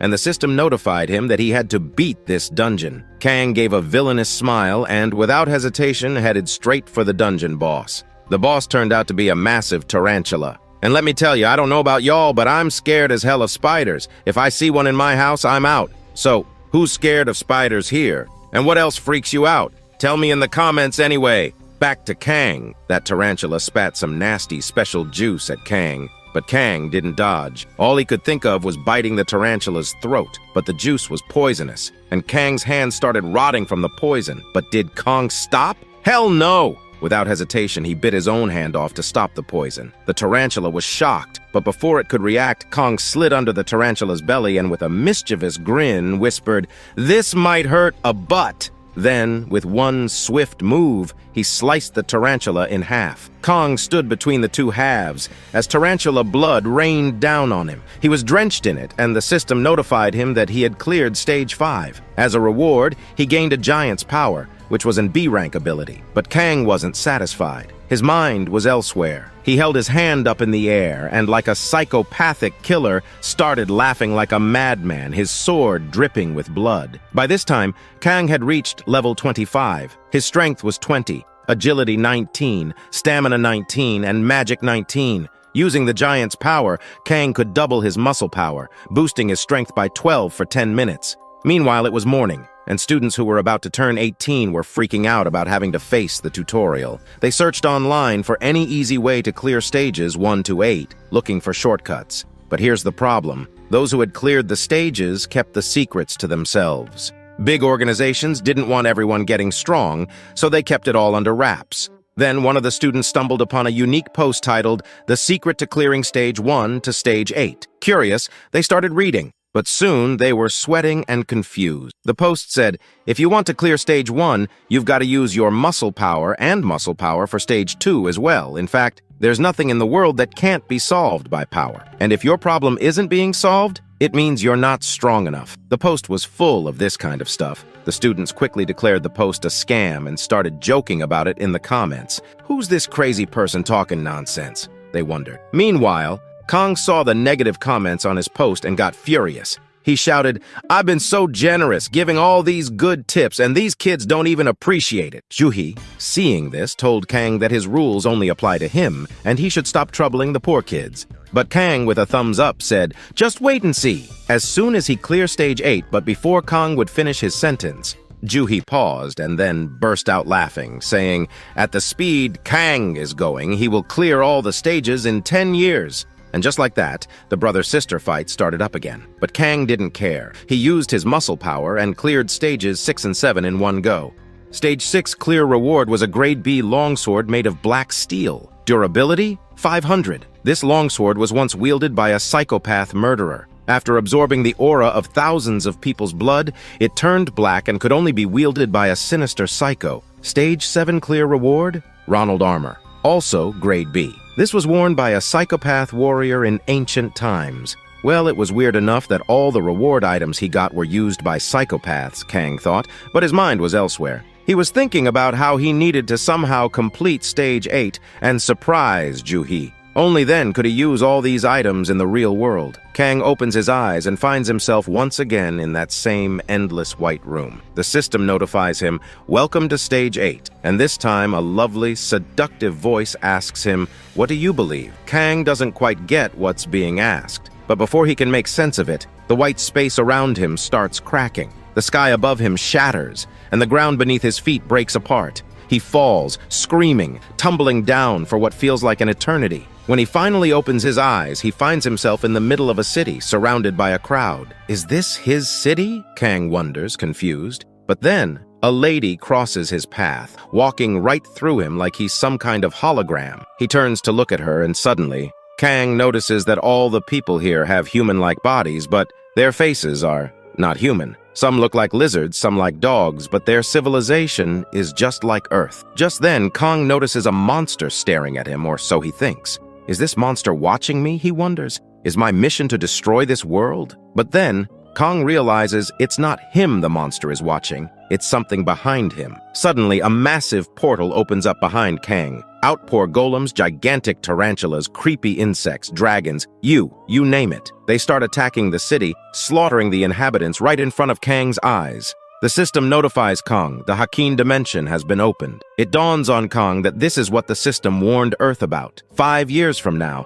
this is what will happen. A flood of monsters will invade and wipe out humanity. But that's not all. Kang sees a colossal shadow looming overhead. As he looks up, a chill runs down his spine. What the hell? He thinks. This godlike, humongous being obliterates the planet in an instant. Kang wakes up in the white, endless space again. He's completely baffled, trying to make sense of what just happened. The seductive, cute voice speaks to him again. How do you feel? Surprise? Kang looks ahead and sees a hologram of a white celestial being. Are you a god? Kang asks. The laughing angel replies, no, I'm not a god, but you can think of me as a kind of dimensional administrator, and those who reach Stage 8 will have a chance to meet her and ask any question. Kong, now dead serious, asked, what I saw on that unknown planet, will that happen to Earth in 5 years? The angel replied, it depends on what humans do. She did everything she could to protect Earth from that fate. After all, I'm the one who created the tutorial and gave everyone their powers. Kong, growing more confused by the second, asked, if she is so powerful, why don't she just stop this shit from happening herself? Hearing this, she chuckled and with a seductive voice explained, she is from a different dimension. She can't just change the laws and save everyone. All she could do was give humanity a chance to survive. Then she continued, out of every one player, Kang, you were the most untalented guy and also the most entertaining. You made me laugh the most. Hearing this, Kang became serious again and was about to ask if she was the one who kept changing the theme of Stage 5, but before he could finish his sentence, the angel chuckled, congratulated Kang for clearing Stage 8, and said, The tutorial was just the beginning. Suddenly, Kang started to float. He realized she was the one messing with him, but before he could say a word, the floor beneath him vanished, and he began to fall. Furious, Kang raised his hand and screamed his lungs out, cursing the angel. "You son of a—" But before he could finish his sentence, Kang vanished. The angel, with a seductive tone, whispered, "I will be waiting for you." Kang wakes up furious, trying to scream again, cursing that damn angel, but nothing comes out. His face turns beet red. Then he realizes something is stuck in his mouth. He yanks it out, and what does he see? Juhi's socks. Disgusted, Kang spits and gags. Juhi is sitting there cool as a cucumber, like she's the boss of the house. She taunts him. "I knew you were going to wake up screaming again, so I came prepared. So what dish did the goblins cook up for you today?" Kang, still tasting sock, throws it back at her, smirking. He doesn't even bother to answer. Instead, he opens his status window. Juhi's eyes widen. Kang laughs, a smug smile plastered on his face. "Did you see that? The power of your amazing brother!" Juhi just rolls her eyes and stands up, not really impressed. "Now that you've completed the tutorial," she says, "get out of the house, find a job, and start earning some money. I'll make you a special breakfast just for today." Kang feels a little hurt seeing Juhi so calm, so he whines. "You could have at least congratulated me. You're so cold-hearted, no wonder you don't have a boyfriend." That hit a nerve. Juhi, without missing a beat, chucks the cooking spoon right at Kang's face. Later, we find Kang lounging on the sofa, checking his status window while Juhi heads off to work. Kang's now level 28, with strength at 21, agility 19, stamina 20, magic 20, and a slew of skill. Finally, he takes out the item he got from the ugly-ass goblin. When he opens the box, he finds a dirty, worn-out book. Kang picks it up and says, "Reveal your true nature, my boy." The system notifies him that it's a magic explosion skill book. After learning it, he can fire a magic orb with explosive power. Kang, with a dead serious face, stares at the book for a moment. Then, like a kid with a new toy, he starts laughing maniacally, holding the book up in the air. Yeah, Kang's gone a bit mad by now. The system asks if he wants to learn the skill. Kang says yes, and the book vanishes, the knowledge transferring into him. With everything he's ever wanted now at his fingertips, Kang clenches his fist, finally smiling like a normal person. "Now," he says, "it's time to go to the Awakener Association. Sign up and kick some goblin ass." Meanwhile, the scene shifts. We see a cute, innocent girl carrying a Starbucks cup. Her name's Mi Young, a newly appointed public servant whose job is to fill out forms for people who've crossed the age of 18. It's her dream job. She imagines all the handsome rookie awakeners she'll meet, but oh, how wrong she was. Cut to the reality. Mi Young is sitting at her desk, trembling with fear, tears streaming down her face. Why? Because Kang is standing right in front of her, holding an application form. He's looking like a villain straight out of a horror movie, with dead, serious eyes that seem ready to stab her with 15 knives. Poor Mi Young can't even speak. She just mumbles, "Please show your ID," but it's so soft Kang can't hear her. "What?" Kang asks, and that's enough to make her burst into tears. The other awakeners in line start whispering, thinking Kang must be some criminal who escaped from jail. Cameras come out, recording the scene. Kang, clueless, just tries to calm her down, but the more he tries, the more she cries. Then from behind, a kind voice asks, "Is there a problem here?" Kang turns around, panicked, and sees a handsome guy with glasses walking up. Their eyes meet, and they instantly recognize each other from that ugly goblin fight. Neither says a word, but they both know who the other is. This guy's name is Kim, and he's an instructor here. Kim takes the form from Mi Young and calls Kang aside. He starts questioning him, pointing out how Kang looks completely different from the application form. Kang tries to explain, saying he doesn't really know how it happened. Maybe the tutorial messed with his looks? He even offers to verify it with his fingerprint and DNA. But when Kim realizes that Kang cleared up to stage 5 and is already at level 12, he's shocked. Kang, thinking level 12 and stage 5 were low, wanted to stay low-key, but in reality, barely anyone gets past stage 3, and most people only clear stage 1 or 2. Kang finds himself in a tight situation, so he lies, saying that when the government hadn't yet made laws requiring an awakened ID to raid dungeons, he'd gone on some raids. Kim realizes Kang's hiding something, but doesn't say anything. Instead, he asks, "What exactly is that Men Force strength skill?" Kang explains it increases his muscle power by 2 for 10 minutes, and he can go zoom with it. Kim then asks Kang to show the rewards from stages 2, 5 to prove he really cleared them. Kang thinks this guy is asking way too many questions, but he doesn't have a choice. So Kang raises his hand, flexes his muscles, and then, brace yourself, bites into his own skin, chewing a big chunk out of his hand. Blood's dripping everywhere, and Kim feels a chill run down his spine. But in no time, the wound heals right in front of him. Kim, still in shock, realizes Kang has a self-healing ability. At this rate, Kang's gonna become Deadpool. Then Kang shows off his ring, explaining it prevents mental attacks, and asks for permission to use his Stage 5 skill. He explains it's a skill that instills fear in nearby enemies. Kim, thinking it might not be that strong, agrees. On the other side of the room, the same perverted black coat man is standing there. As he looks over, he notices Kang taking a deep breath. The moment he sees Kang, he remembers the ass-busting video on YouTube and feels chills run down his spine. Trusting his instincts, he immediately closes his ears, knowing what's coming. The rest of the people, they don't get it until it's too late. Kang roars, and everyone in the room collapses, their strength drained, barely able to move. When Kang finishes, Kim is left in shock. Even he got affected by it. Kang, finally smiling like a normal person, asks, "Was that enough to prove it?" Both of them start to discuss things further. But meanwhile, the pervy guy is watching Kang with his mouth wide open in awe. And then he does it. He gives the most lustful, psycho, creepy reaction you've ever seen. And let me tell you, that is the face of a gay, I repeat you. If see him, you need you run with all you might. After a while, we see Kang imagining that he's become so handsome and hot that girls fall in love with him just by looking at his ID card. He even fantasizes that he almost got denied entry because he looked so different from his photo. On the other hand, all the candidates around Kang start gossiping, saying things like, "This guy shouted at that girl so loudly she almost cried, and she practically fainted from fear." While Kang's munching on his protein bar, Kim walks into the classroom with 2 instructors.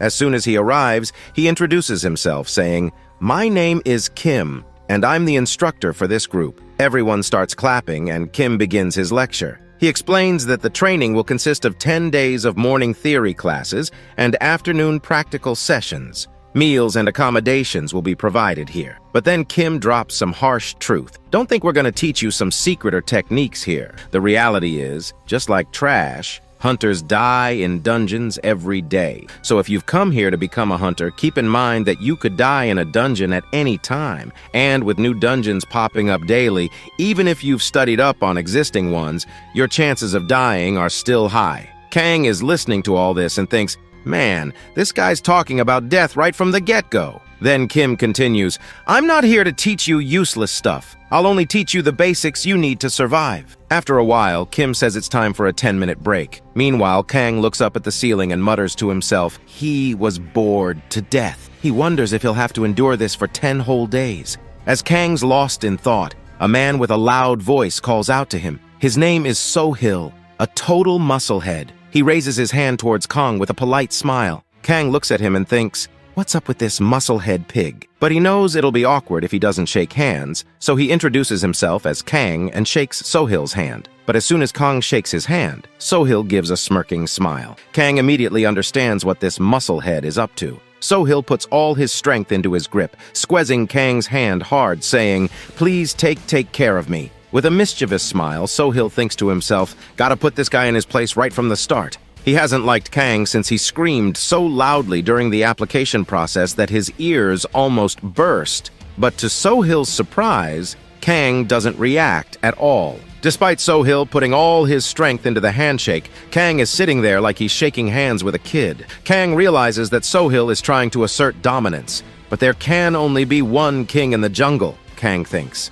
And he's not about to let Sohil dominate him. So, Kang activates his giant's power, doubling his muscle strength. This time, Kang squeezes back hard. Sohil starts panting from the pain, unable to believe that he's losing in a strength contest. He's put all his stat points into strength during the tutorial, and until now, he hasn't met anyone stronger than him in Newbie Zone. As everyone watches, Sohil's veins start popping out. And then, bam! In a single snap, the veins in Sohil's right hand burst, and blood starts spraying like a fountain. The floor becomes a bloody pool. The entire classroom is shocked as Sohil goes pale. Meanwhile, our gay boy started laughing like a psychopath, with a perverted smile. He's become Kang's biggest fan, drooling with admiration, even clapping as the floor gets drenched in blood, and the musclehead screams in pain. An ambulance comes and takes Sohil away. Meanwhile, Kang tries to explain in anger, "This was just an accident! I didn't do anything!"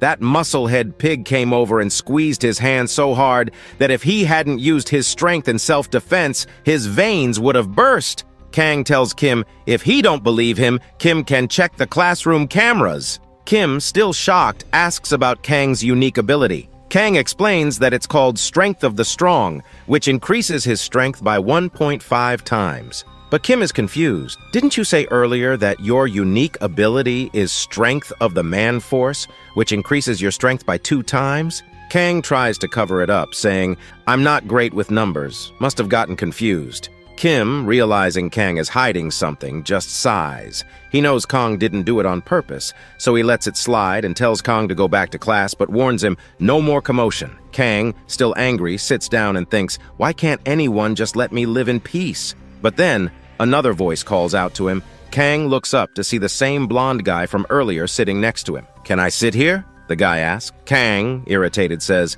"Sit wherever you want." But in his mind, he's thinking, first a musclehead, now a thug? The blonde guy introduces himself as Yo-Song and asks if he can call Kang his elder brother. "I admire you," Yo-Song says. Kang doesn't get it. Why does this guy admire me? Yo-Song explains that ever since he saw Kang beating that ugly Goblin's ass on YouTube, he's been a huge fan. And when I saw you at the application process, I went crazy for you. But when I saw that musclehead's arm get busted, I knew you were the real deal. Kang thinks, this guy's not normal either. Frustrated, Kang tries to explain, it was just an accident. After sending Musclehead to the hospital, Kang gets back to class.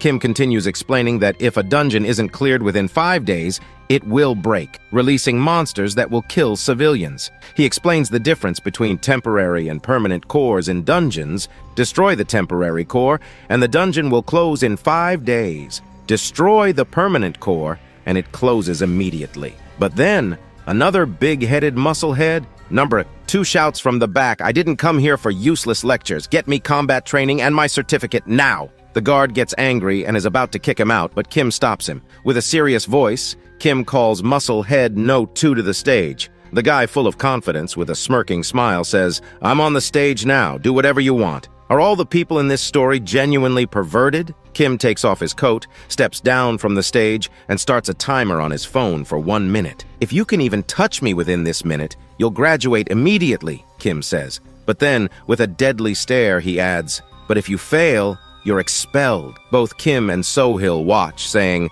"Musclehead No. 2 is so arrogant, it's a bit annoying." But then, they both give a freaky, creepy, psychopathic smile and say, "But it's gonna be fun, so it's fine, I'm telling you." Both of these guys are battle fanatics. Musclehead No. 2 gets all riled up by Kim's arrogance. He pulls out his sword from his inventory with a smug smile, full of confidence, and says, "You're gonna regret this, man." Instructor No. 2 tries to warn Kim, saying, "Hey, that's a real sword, you might get hurt." But Kim, like a total badass, just adjusts his glasses with a dead serious face. "It's fine," he says coolly to his junior. Then turning to Musclehead No. 2, he adds, "Come to your daddy." Musclehead No. 2, now absolutely furious, veins practically popping out of his forehead, charges at Kim. He swings his sword with everything he's got, but Kim dodges it like it's nothing. Kim smirks and says, "If you scream like a madman and attack a monster, it'll eat your neck first." Enraged, Musclehead swings wildly, trying to cut Kim in half, only to realize he's sliced through nothing but an after image. Kim reappears right behind him like a ghost, whispering in his ear, "You might be strong, but you're so damn slow, you're useless in a real fight." This drives Musclehead crazy. His eyes glow with rage as he turns and starts attacking Kim like a madman, swinging his sword frantically, desperate to land even a single clean hit. But Kim, cool as ever, dodges every attack like he's playing with a kid, making Musclehead look like a fool. Musclehead's rage boils over, his head practically about to explode. He starts swinging his sword wildly like a savage beast. But Kim's done playing. With just one kick, he sends Musclehead No. 2's sword flying up into the ceiling. "And here's your final lesson," Kim says with a smirk. "If you keep swinging around like a madman without conserving your energy, you'll run out of stamina before you know it." Then, as cool as ever, Kim pulls out his phone, checks the time, and says, 1 minute 28 seconds, time's up, you're expelled. The entire room is shocked. Even Kang is impressed by Kim's speed. Damn, Kang thinks, if I fought him 1v1, could I beat him? And right at that moment, both Kang and Yusong, making the most criminalistic, psychopathic, started to laugh, thinking about what would happen if they fought Kim. Yusong's so eager to fight Kim, he's practically drooling. Kim notices Yusong's laughter and looks over. What he sees is Yusong with a blushing face, saliva practically dripping from his mouth. Kong, noticing this, mutters, "Ayo, is this dude a psychopath? Maybe I shouldn't have let him sit next to me. People are gonna think this hot, handsome guy is hanging out with a psycho." Well, see, who is even talking about looking like Fico Wow? The practical class started, and everyone gathered on the ground. Kim announced that today's focus would be on weapon training. He instructed everyone to choose their preferred weapon and begin practicing. Gradually, the instructors would come around to give individual guidance. Kang picked up a long sword and, while examining it, thought, "This is so boring." Then Yusong came up behind him, saying that practicing alone was dull and suggested they spar together. Hearing this, Kang's face lit up with excitement, but just as quickly, Kim shouted from behind that personal sparring was prohibited until day 6. If anyone was caught doing it, they'd be expelled. Hearing this, Kang's excitement vanished, replaced with disappointment. Time passed and everyone was busy practicing. From a distance, Kang sat with his mouth open, watching the others. He thought to himself, all these people are just pussies. Watching them made him sleepy. He decided that instead of just sitting there bored, he might as well swing his sword around. At least it would help build some muscle. So, half-heartedly, he started swinging his sword randomly, using his F-rank sword skill like a bumblebee flitting about. Kim noticed this and watched him for a long time. Eventually, he walked over to Kang and with an arrogant, strict voice said, "Your sword skill is trash. Where did you learn something so terrible? If you go into a dungeon with that, you'll be the first to die." Hearing this, Kang paused and stared at the instructor with deadly eyes. The instructor continued pointing out Kang's shortcomings. Kang, in his mind, imagined grabbing the instructor by the neck and, with a deadly, creepy, villainous face, threatening him. "Let's fight one-on-one. Let's see if my sword skill is trash or not." In reality, the instructor's pants might have been sweating from fear if he'd seen Kang's terrifying face. But Kang, back in reality, just scratched his ear, deciding it wasn't worth starting a fight. His ear probably stank, too. That's when Kim called out to the instructor. Clapping his hands, he grabbed everyone's attention and announced that there would be a sparring match between Kang and the instructor's junior. Both Kang and the instructor were surprised by this. Kim handed his sword to the junior and told him to be careful while sparring with Kang. Hearing this, Kang gave a smirking smile, while the junior remained clueless, wondering why he had to be careful with a newbie. Kim started the countdown. 3, 2, 1, and the fight began. The instructor's junior was a bit serious, but Kang had a big, battle-fanatic smile on his face. As soon as the countdown ended, Kang dashed towards the junior, his eyes glowing with excitement. With a single strike, even though Kang didn't use more than 10% of his power, the instructor's sword shook. Kang lifted his sword into the air, and with one strike, he sent the junior's sword flying. The instructor was shocked, and the sword flew into the air, only to fall down next to the junior's head moments later. The entire place went silent, everyone in awe. Kim took this moment to explain to everyone, no matter how bad your sword skill or any other weapon skill is, if you have power, you can defeat your opponent. Hearing this, Kang thought the instructor was praising him. With a proud smile, he started laughing. But Kang didn't understand a damn thing. The instructor was actually making fun of his sword skill. Kim then pushed his junior forward, helped him up, and apologized. Looking at Kang with a dead serious face, Kim told the junior, "I just had to check one thing, and now I've got my answer." Then we see a change. Kang had started keeping a diary. Day 1, a psycho guy named Yusong sat in front of me and kept following me around like a lost puppy. During the training session, an instructor tried to pick a fight with me, and I had to show him his place. Day 2, the whole day was full of boredom. I was just dozing off in theory class, and in the evening during the practical class, no one dared to challenge me after what happened with the instructor. All the instructors were more worried about Yusong as started jiggling his sword with his feet. Day 3, both Yusong and I were knocked out in both classes. And since sparring was prohibited, we started playing pretend sparring without actually clashing our swords. By now, all the instructors were genuinely worried about us. Day 4. I was so bored that I doodled a picture of myself slaughtering a goblin in my diary. During the practical session, I picked up 2 swords and made them fight each other. The instructor didn't know how to handle me. Day 5. I was bored to death. I just wanted one thing: to go home. In the evening, during the training session, I was lying down on the field, arms spread out, sleeping. When the instructor asked what I was doing, I told him I was meditating. Day 6. I officially died from boredom. I started asking Yusong to cause some trouble. I told him if I stayed in this mental asylum for another day,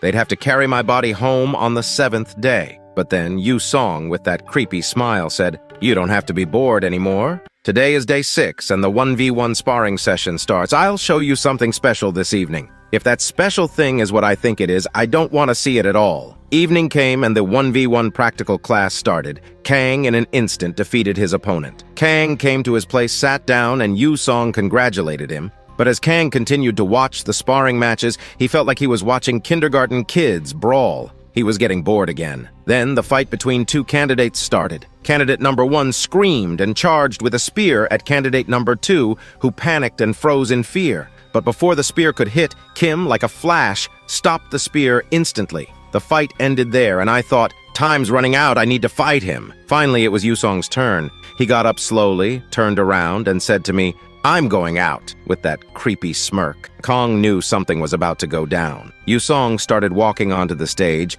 and Kong remembered what he said in the morning, that he'd show him something interesting during sparring. Kong got a little tense and thought, is Yusong about to cause some trouble? If he is, Instructor Kim better stop him, right? Now, Kim and a girl named Yuri stood facing each other. Yuri was a mage and had brought her personal staff. Kim asked Yusong if he had any problems, since warriors are at a disadvantage against mages who attack from a distance. Yusong, with a smile, said he had no problem. Kim noticed the massive thorny mesh weapon Yusong held and asked why he chose that instead of a sword. Yusong simply replied, "There's no rule that says you can only use one weapon, right?" Kim didn't pay much attention to it and started the match. With the countdown of 3, 2, 1, the match began. Yuri quickly formed a bunch of magic crystals and launched them at Yusong. Yusong swung his mesh, effortlessly shattering all the crystal. The shards fell on Yusong's face, and with that psychopathic grin, he started laughing. Kong was a little surprised, but he was even more amazed to see magic in real life. Kong always loved mages since he was a kid, but Yuri wasn't amused. She was a genius mage and couldn't believe a warrior could deflect her attack so easily. She poured all her energy into forming a massive magic crystal above her, then hurled it at Yusong. But Yusong wasn't focused on the crystal. He looked at her with his left eye, lifted his mesh into the air, and stepped back. With a psychopathic battle maniac laugh, he started spinning his mesh. Kong realized what Yusong was about to do. He struck the magic crystal missile precisely, spinning it around with brute force, and then redirected it toward Kim. Kim dodged it with a swift step, but Yusong's real target wasn't Kim. While Kim was distracted, Yusong dashed toward Yuri. Kim realized what was happening, but it was too late. Yusong reached Yuri and with a savage blow smashed her face with his mesh. Blood splattered everywhere. Yuri collapsed, her hand lying on the floor, fingers broken, blood streaming from her wounds. She wasn't moving, and Yusong stood there, drenched in her blood. As he wiped the blood from his face, he flashed that psychopathic, creepy smile and said, "That was damn satisfying." After that, we see the junior instructor in a panic, frantically calling for an ambulance. He yells that there's a critical open fracture. The hand is broken into pieces, and there are multiple injuries with heavy bleeding. The scene shifts, and we see the junior instructor checking on poor Yuri, who is so badly injured that she can't even speak. She was trembling all over. Meanwhile, Yusong stands there with a smirk on his face. Kim, with a dead serious look and a deep voice, pulls out his dagger and demands, "What do you think you just did?" Yusong casually raises his hand and says, "No need to get angry. It was just an accident. It's in the rules. Accidents happen. And since I didn't kill her, it's not a big deal, right?" Kim, furious, shouted, "Do you really think I'm gonna believe that bullshit?" Yusong just blinks, which made Kim even more disgusted, but he sighs in frustration and announces, "We're taking a 20-minute break," then calls Yusong over to a corner. "Ew, did Kim really take Yusong for what I'm thinking?"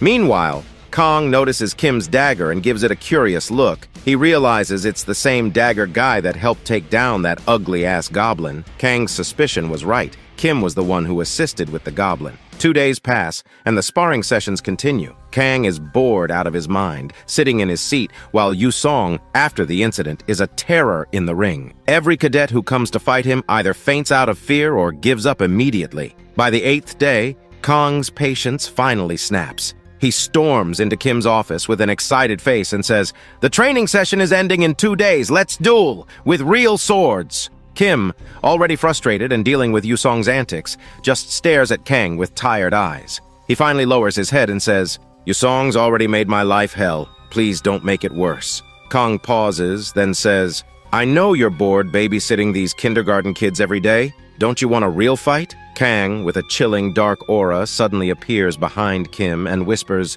"We've met before, haven't we?" The next thing you know, they're in the auditorium, ready to spar with real swords. Kim thanks Kang, saying, "If he hadn't been there, a lot of people would have died." Kang modestly replies, "It was his duty." But deep down, he's thinking, Kim will not want to take the item he got by popping the ugly ass's ass right. Kim then notices Kang's long black sword and asks, "That's a pretty impressive sword you've got there.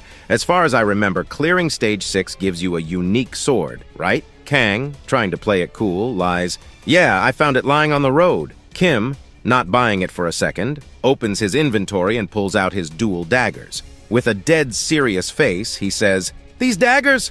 I found them lying on the road too." With that, he suddenly leaps from his position, disappearing in a flash, and slashes at Kang with lightning speed. Kang barely manages to turn around and block the attack. Kim laughs and says, "I thought you focused only on strength, but it seems your speed is impressive too." Kang grins and replies, "I know this isn't your full speed, and since I've got recovery speed, you can come at me with everything you've got." Hearing this, Kim smirks. "If that's the case, I won't hold back." He disappears again, this time moving so fast that Kang can barely keep up. Kim strikes from all directions, his daggers almost a blur, but Kang, with a creepy, satisfied smile and glowing red eyes, is loving it. "This is what I was missing!"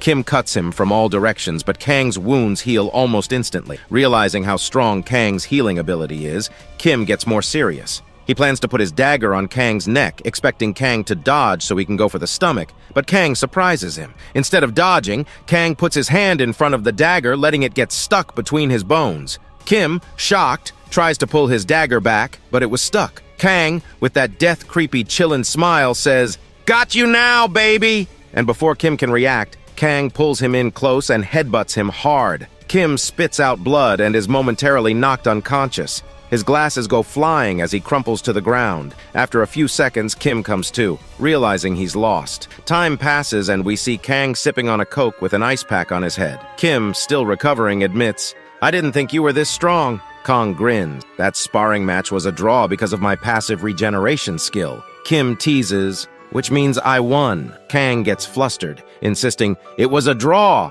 I didn't use my passive skill on purpose." They bicker playfully for a moment before Kim sighs. "Thanks, Kang. I've been so tired of pampering these kids for months. This was the most fun I've had in ages." He then tells Kang to get some rest, reminding him that tomorrow is Dungeon Exploration Day. Meanwhile, outside the academy, a mysterious man in a black hoodie stands by the dungeon entrance. He looks left and right, then vanishes into the shadows as the door opens. The door closes behind him, leaving only the dark, ominous entrance to the dungeon. It's morning and everyone's lined up in front of a dungeon. Kang steps forward and explains, "This place has been designated as an educational dungeon by the Awakener Ability Training School. Welcome to Ephraim Dungeon, Geeka's Forest." He continues, "The monsters here are called Geekas and they're tougher than the usual Ephraim Dungeon monsters. But this place was chosen for training for 2 reasons. First, it's a field-type dungeon, so there won't be any traps or hidden dangers, just monsters. Second, it's pretty easy to lure Geekas and take them on one by one." Kim steps up, opens the dungeon door and says, "I'll give you the rest of the info once we're inside." Kang takes a deep breath and steps through the entrance. This was his first time entering a dungeon, and he was feeling a mix of nerves and excitement. As soon as he stepped in, Kang felt a weird sensation, like he was floating for a second while passing through the door. When he opened his eyes, he found himself in a completely different place. A lush, green forest. Sure, it was a dungeon, but it looked more like a freaking picnic spot. As they walked, Kang, still taking it all in, asked Yusong, "So, if we go out through the dungeon gate, we'll be back on Earth, right?" Yusong, rolling his eyes, replied, "Bro, They taught us all this in theory class. You should know that by now." Kang, a bit annoyed, turned to him and said, "Why are you talking to me? I don't want people thinking a hot, handsome guy like me is hanging out with a psycho." Yusong, not missing a beat, mumbled, "You're the one who started talking to me first." After a bit, Kim gathered everyone in one spot and instructed one of his juniors to go fetch a Geeka monster. As they waited, Kim explained, "Geeka is a bird-type monster. It's a little over 2 meters tall, looks kinda like an ostrich. It's got quick feet and a beak strong enough to break through plated armor. A direct hit from that beak? Well, let's just say it won't be pretty, so stay alert. The standard strategy is to surround it with several people and tie its feet." Before Kim could continue, everyone suddenly received a notification. A message popped up in front of them, stating that the central core of the dungeon had been removed. A portal to the outside had opened, and the dungeon was about to collapse. The ground started shaking, and the sky above them began to crack. Panic spread like wildfire. Everyone was freaked out, thinking if they didn't get out soon, they'd be trapped in the dungeon forever. But Kim, keeping his cool, shouted, "Everyone stay calm! The dungeon doesn't break immediately, we've got at least an hour, so move out in an orderly fashion." Everyone listened, and one by one they started heading out. But nobody knew who the hell destroyed the dungeon's core. Kim couldn't shake the feeling that something was off. A chilling aura hung in the air. And then, just as the last of them were stepping out,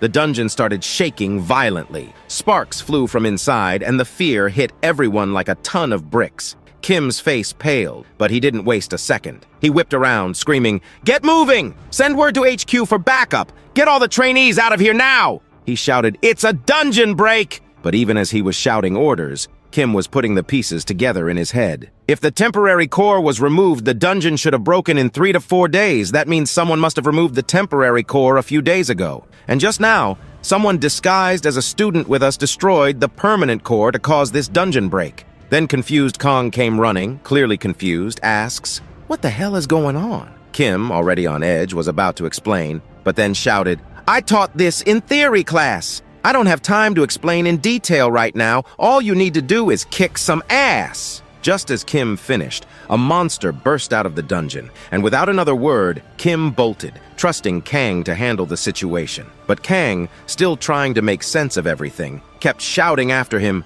"Wait, explain the dungeon break." As Kang turned back around, he saw a swarm of monsters charging straight at him, practically begging to get their asses handed to them. The sight of it made Kang's excitement skyrocket. He could hardly contain himself when suddenly a voice caught his attention. "Include me too, big brother." Kang spun around to see Yu Song dashing in, smashing monsters left and right. It surprised Kang just how much power Yu Song packed. As Yu Song crushed a monster's head, the blood splattered all over his face. With his mouth wide open, saliva drooling, he laughed like a maniac. As expected, crushing it with a mace is really the best. On the other hand, Kong felt disgusted watching Yu Song's crazed expression, thinking, "Damn, this guy is disgusting." But little did he know he made the exact same face when he was smashing goblins. But Kang admits, it's kinda comforting to have a psycho like Yu Song on his side. While Yu Song's absolutely destroying the birds, Kang pulls out his sword from his inventory and dashes in to get some fun too.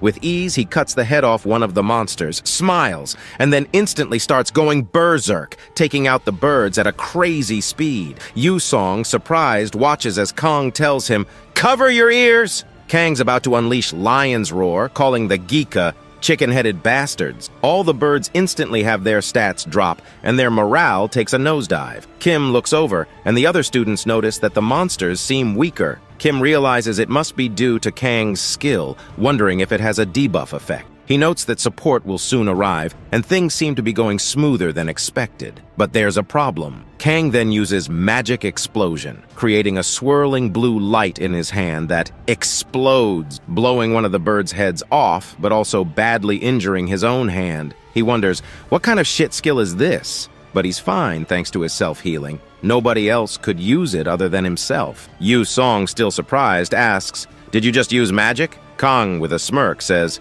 "It's a skill I acquired a while ago." Yu Song asks if it's from the tutorial, but Kong keeps it mysterious, saying, "It's a secret." Suddenly, they both notice the ground beginning to shake as a giant, red, thick-ass Geeka appears behind the others. It's a mutant Geeka, a boss monster. Kim realizes this is bad news, as the reinforcements haven't arrived yet. No matter how strong Kung and Yu Song are, dealing with small fries is totally different from facing this monster. And it's the first time both of them are dealing with a real monster, at least for Yu Song. But we can't say the same for Kong. Yu Song, seeing the thick chicken ass, pauses for a moment, words failing him, his body shaking, and the next moment, boy oh boy, Yu Song, with that pervy, blushing, creepy smile, starts saying, Bro, that's mine! Please, let me have it! Meanwhile, Kong, licking the chicken's blood from his mouth, his eyes gleaming with green, starts laughing maniacally too, shouting,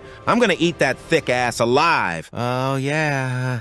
Then the scene shifts, and we see someone talking to Kim, asking about the accident during the dungeon practice today. Kim confirms it, explaining that someone broke into the training dungeon and intentionally set off a dungeon break. It's speculated that this is an extension of the dungeon terror that's been happening since last month. The woman ponders, asking if there were any trainees who stood out. Kim nods, saying, Yeah, there were 2 of them. They're the ones who dealt with the dungeon boss. We flash back to Kang and Yu Song, brutally smashing the chicken to its core, both of them standing there, clothes covered in blood, laughing maniacally. The woman, curious, biting her goddamn soft, silky lips, says, Oh, Kim continues, saying that one of them has overwhelming physical strength. His speed, agility, pretty much everything about him is at a monstrous level. But his greatest strength, his healing power, not only his endurance, but also his recklessness, without any fear of getting hurt, resulting in unpredictable tactics, which could be the hardest thing for an enemy to deal with. The other one is completely different from Kang. Kim wonders if he should call him a genius, saying that he's a trainee born with excellent fighting sense. His quick reflexes and tactical proficiency are outstanding, but his overly cruel nature is a big flaw. The woman, disregarding that last bit, says it's rare for Kim to praise someone that much, asking if he made a recruitment offer. Kim says, it's illegal to scout the trainees when you're an instructor, and she calls him as inflexible as usual. He laughs, saying it's natural for employees to resemble their boss's personality, as he calls her their guild leader. Then, after 3 goddamn boring conversations, we finally get to see the woman's face. And I gotta say, she's waifu material. We learn that this is Seon, who was mentioned earlier in the story. She says it's good to be an instructor, but asks him to return to the guild soon. This accident feels very strange to her, and Kim says he understands. The scene shifts again, and we see that it's finally the 10th day. The principal is giving a lecture, and Kang finally gets his Awakener certification. But as soon as he and Yu Song reach the main door,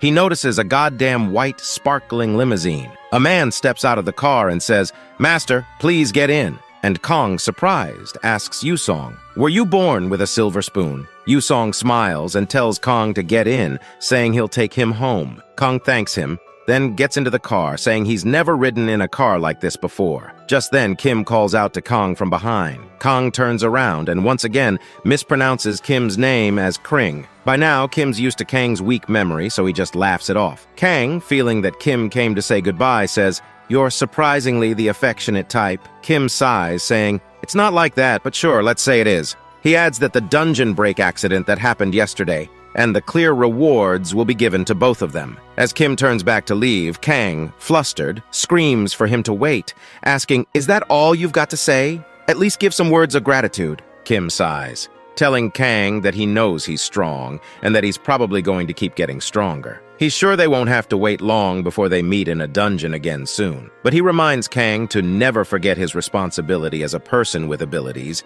because now he's an ability user. We see Kang, with a very serious face, showing off his new card while it's stuck to his forehead like an idiot, asking Juhi if she sees his potential. But Juhi doesn't give a damn. She's just watching Asura recaps and was even subscribed to the channel like you all are, right? Right? She's on her phone, sarcastically saying, Yeah, it's so great and admirable. Kong, feeling a little too proud, tells her that her arrogant behavior should stop starting today because from tomorrow onwards, he's going to run through all the dungeons in the area. Then he pauses, thinking, How the hell am I supposed to get there? Can I find a dungeon by searching on the map? Juhi smirks and says there's an app for that called Radar. Kong, now impressed, calls her a genius. But Juhi, confused and worried about Kang, thinks, although Kang was a loser and weak before, he wasn't this dumb. Did he gain muscle in place of his IQ? Kang explains that he did some research, reading about the app, which talks about dungeon maps,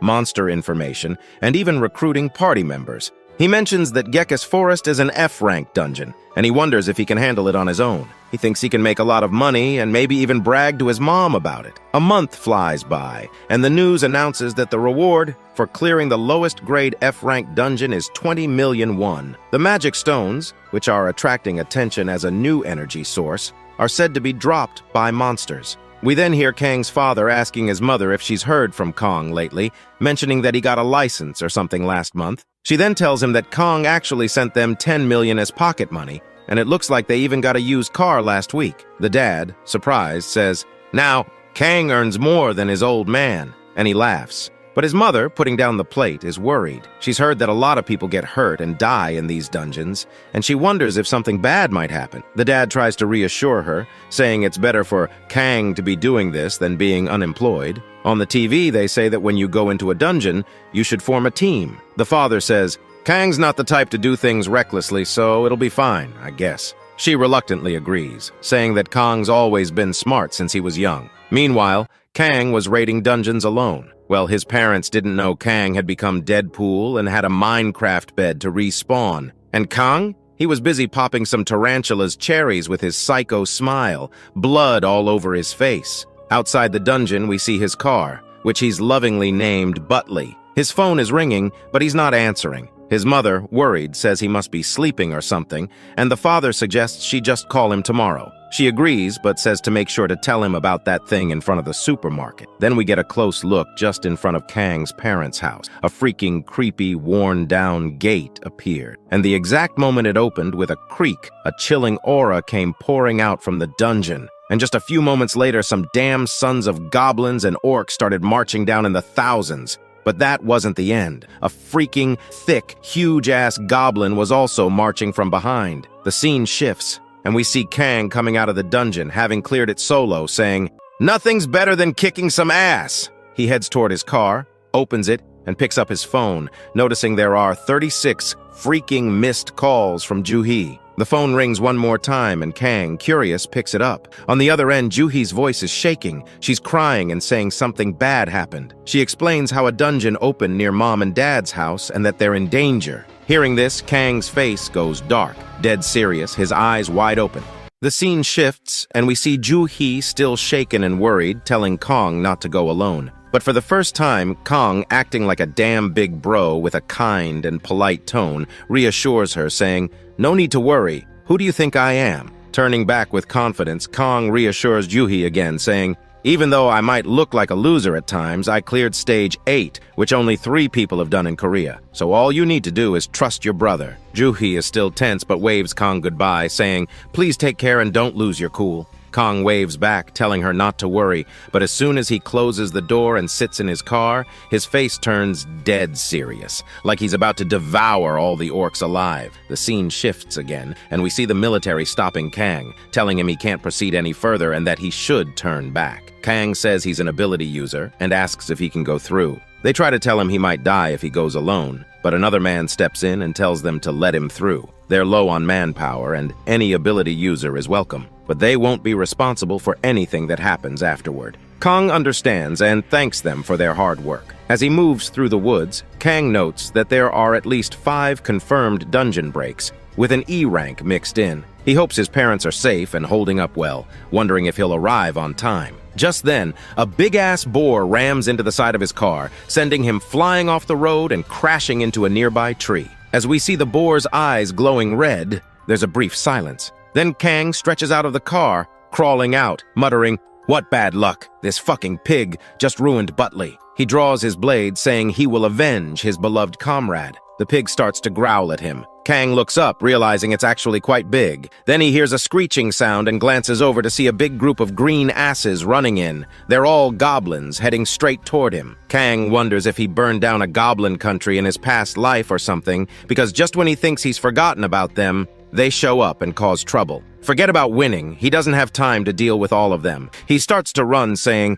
"They say the best revenge is forgiveness," and tells the pig, "I gotta go. Have a good time." As the pig growls, we see a volley of arrows flying from its side. Kang's plan worked. He intentionally ran toward the goblins so that their arrows would hit the huge-ass pig, and it worked. Like that, the pig and goblins start killing each other, and Kang watches from the side with a satisfied look on his face. After that, Kang starts running, saying, "Now that Butley is gone, I can't waste time on unnecessary things." Night falls, and Kang's phone is broken, his battery nearly dead. He had to save it, so he did the unthinkable, trusted Google Maps to navigate through the jungle, but he got lost. Just then, he hears a weird sound in the woods, and we see something slowly approaching him from behind. As he turns, making eye contact with it, Kong instantly slices with his sword, and only blood follows. It was an invisible wolf called a disrufin. Once it falls to the floor, Kong is surprised, saying, "I didn't think there were monsters that could turn invisible too," and realizes he won't be able to sleep comfortably tonight. As even more begin to circle him, slowly revealing a whole horde of them, he readies his blade, instantly slicing multiple times, slaughtering them like a killing machine. After he's done with the slaughter, he spits out the blood that got into his mouth, sighs, and then does his signature move. His eyes go red like he's smoked marijuana all night, his whole body covered in blood, holding a bloody sword with his psychopathic smile, saying, "I can do this all day, all night." Morning comes, and we see hundreds of wolf corpses thrown around like trash all over the jungle. Kang fought the entire night without resting, but now he's laying on top of a tree. For some reason, as soon as morning came, the wolves stopped coming and he managed to sleep for an hour. On the other hand, at Kang's mom and dad's apartment, we see his mom read the text Kang sent. He wrote that he would be reaching home very soon and requested them to lock the door and stay safe. Still scared, Kang's mom calls his dad, who tells her to lower her voice. It might attract the monster. They start to whisper, worried. Mom asks, "Is it really okay for Kang to come here?" Dad, also worried, tells her to call Kang and tell him not to come, but she explains that Kang's phone is switched off. So Dad says, "It's okay, nothing will happen. I know my son is strong." But inside, he's also worried. Outside their house, there are hundreds of thick, muscular green monsters. Can their weak little Kang really kill them? Worried sick, Kang's dad glances out the window, but what he sees shocks him to his core. Outside, Kang is standing, soaked in goblin blood, covered in a dark aura, holding an ogre by its head. And in an instant, Kang crushes the skull like a balloon. Then, with a demonic smile, his face full of blood, he starts laughing maniacally, thinking, "Orcs are just a warm-up for me. Mom, Dad, your adorable little son has arrived." On the other hand, Kang's dad, seeing Kang in that terrifying state, shouted, "What the hell? Where did such a terrifying creature come from?" Kang laughs, saying, "I can handle an F-rank dungeon solo, so dealing with these orcs is a piece of cake." As more orcs approach, he adds, "Keep 'em coming, it's not even tiring." Then he spots 3 orc warriors among the horde. Each one of them could be a boss monster on its own. Suddenly he realizes, this must be an E-rank dungeon, not F-rank. He yells out, "Hey Mom! Dad, I'm coming to get you, just stay put and don't make a sound." His parents hear his voice, and his father mutters, "It can't be Kang's voice, right? I just saw a terrifying monster out there." But his mother, recognizing it instantly, says, "No, that's Kang." They peek out the window, carefully scanning the area. Kang's father realizes it really is him, but he's shocked. Kang looks like a human covered in blood, almost double his size from before, and that demonic smile, it sends chills down his spine. Meanwhile, Kang charges straight at the 3 orc warriors as they let out a war cry. He swings his blade, trading blow for blow with one of them. Another orc lunges from the side, thrusting its sword. Kang ducks beneath it, charging a magic explosion in his hand, and slams it right into the orc's face, gripping its head like a basketball. The explosion sends the orc's body collapsing to the ground. Before Kang can catch his breath, another orc leaps at him, swinging its weapon. Kang catches the blade with his hand, but the force fractures his wrist. It hurts, but not enough to stop him. He counters, stabbing the orc in the throat. With the orc impaled on his blade, Kang twists his body and hurls it into the 3rd orc like he's playing orc bowling. The orc warrior falls flat on its back, looking up at Kang in a vulnerable position. Kang, with a wicked grin, shoves his fist into the orc's mouth and says, "Magic explosion." The blue light glows from within, and the orc's head pops like a balloon, splattering blood everywhere. Kang sits atop the pile of dead orcs, blood, both his and theirs, dripping onto the ground. But he knows this is just the beginning. A whole tribe of orc warriors surrounds him, hundreds of them. Then he hears heavy footsteps and looks up to see a giant orc towering over the rest. It's an orc general, The orc general lets out a deep, menacing laugh. Kong, unimpressed, mutters, "So, you're the boss? Damn, you're ugly." He wanted to save his magic for regeneration, but it seems that's not an option anymore. He activates his giant's power, boosting his strength by 60%, and takes a deep breath, unleashing his lion's roar. "Let's see what you're made of!" He charges at the orc general. The orc general lands a blow on Kang's face, sending blood flying from his nose and knocking him back. Kang bumps into some of the other orc warriors, who immediately toss him back at the boss like a rag doll. Kang realizes, "This bastard's toying with me," as he gets knocked around, then kicked hard in the chest, sending him crashing to the ground. He struggles to stand, gripping his blade tightly. "I can't back down, not while my family is just behind me." The orc general is surprised at Kong's determination, fighting so hard on the brink of death. Kang screams, charging again, only to hear his mother's scream in the distance. He turns, seeing orcs climbing up to their window. Panic sets in, and Kang, with his bruised face and swollen eye barely open, uses his lion's roar and with all his might shouts, "You cannot go there, you fucking bastards! I'll pop all your cherries if you do!" He rushes toward his parents to save them, but gets grabbed by the orcs. He fights back, cutting off their arms and heads, but as he sprints forward, the orc general's huge hand grabs Kong by the head. Kang struggles, unable to move, and with a bam, the orc general smashes Kang's face into the ground, laughing maniacally with a satisfied smile. Kang, bloodied and barely conscious, whispers, "I can't let them get to my parents," as he stretches his shaking hand out, tears streaming down his face. His vision fades, his body grows cold, and he loses consciousness and dies. But just then, a flurry of attacks slices the orc general into 4 pieces. It's none other than our waifu, who's just arrived. Afterward, her guild members arrive, saying they've also killed all the remaining orcs. She asks about the residents, and they explain they're prioritizing evacuating the injured and ensuring the rest are safe. She sighs, saying, "The damage was huge, but thanks to someone gathering the orcs in one place, it wasn't as bad as it could have been." She looks over at Kang, saying, "That's him, right? The one who was facing hundreds of orcs alone until we arrived?" She's impressed, but adds, "Unfortunately, that person died." As she's about to instruct them to take care of Kong's body with utmost care, she notices the body is gone, vanished, leaving only his clothes behind. Meanwhile, we see Kong suddenly jolt awake, his eyes wide open. Well, Kang turned out to be just a frog in an F-rank well, and I can bet his villainous arc will begin if his parents die. Kang is perched on a tree branch, the same spot where he last slept. Suddenly, the system notifies him his Z-rank skill, Resurrection, has been used. Since there was no specific resurrection location set, he resurrected at the last place he slept. As a penalty, Kang's level drops by 1, and all his stats are decreased by 50%. Just then, with a bolt of realization, Kang understands what this means. He died and failed to protect his parents. He clenches his fists, feeling the weight of his failure. Grabbing his blade, he's determined to get back there immediately. As he drops from the tree, he feels the difference in his stats and mutters, "Damn, my body feels heavy." He starts running, his mind racing.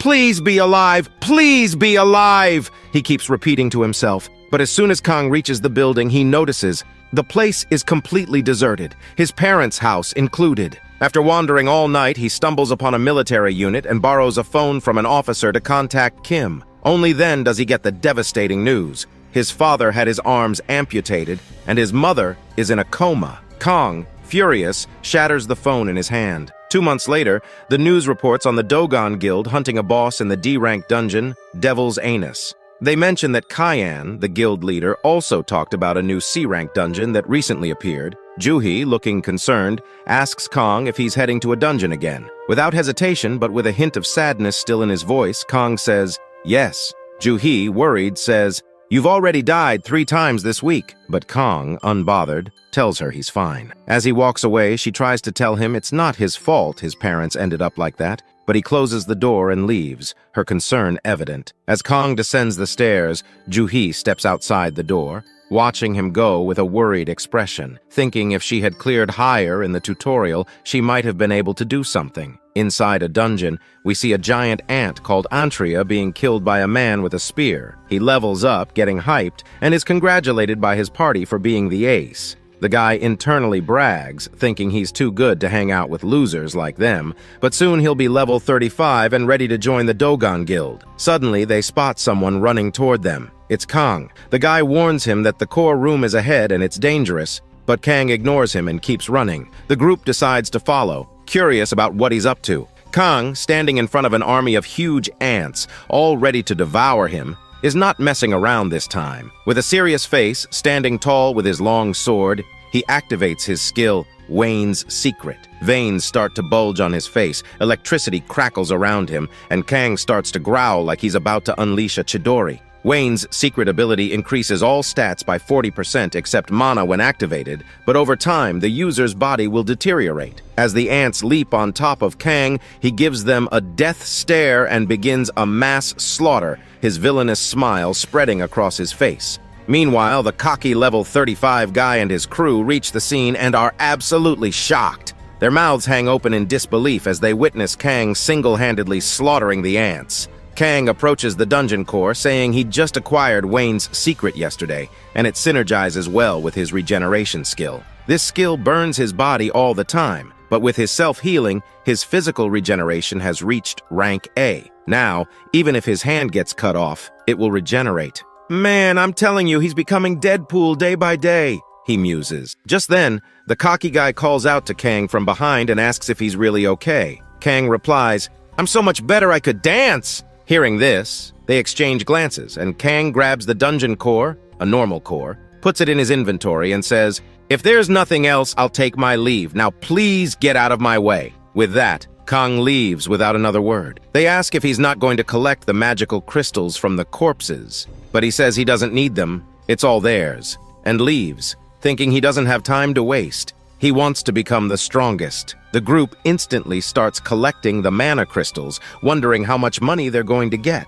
The spear guy turns around, giving Kang one last glance before they leave. Sometime later, one of them asks who that man was. The cocky guy replies, "Why does it matter? We're earning a lot of money, and that's the important thing." He tells her not to get so caught up on it, as there are different types of people everywhere. The important thing is that they earned a few days' worth of money at once, all thanks to him. One of the other members suggests that maybe it's that guy, the one who clears dungeons by himself. The spear guy says, "There's no way. Even if the rumor is real, the guy only cleared E-rank dungeons." He was about to dismiss the idea when suddenly the ground starts to shake. They all get status windows appearing in front of them, saying that the core has been removed and that the portal to the outside is now open. Meanwhile, in the boss room, hundreds of general ants lie dead, and Kang, like a demon king, is sitting on top of the queen ant's dead body, sighing. He's acquired yet another skill book called Antria's Outer Shell. When activated, it will harden his skin. Kang notes that Wayne's secret and his regeneration skill are already pushing his mana to the limit, and using this new skill would definitely drain him completely. He explains to himself that using many skills doesn't make you skilled.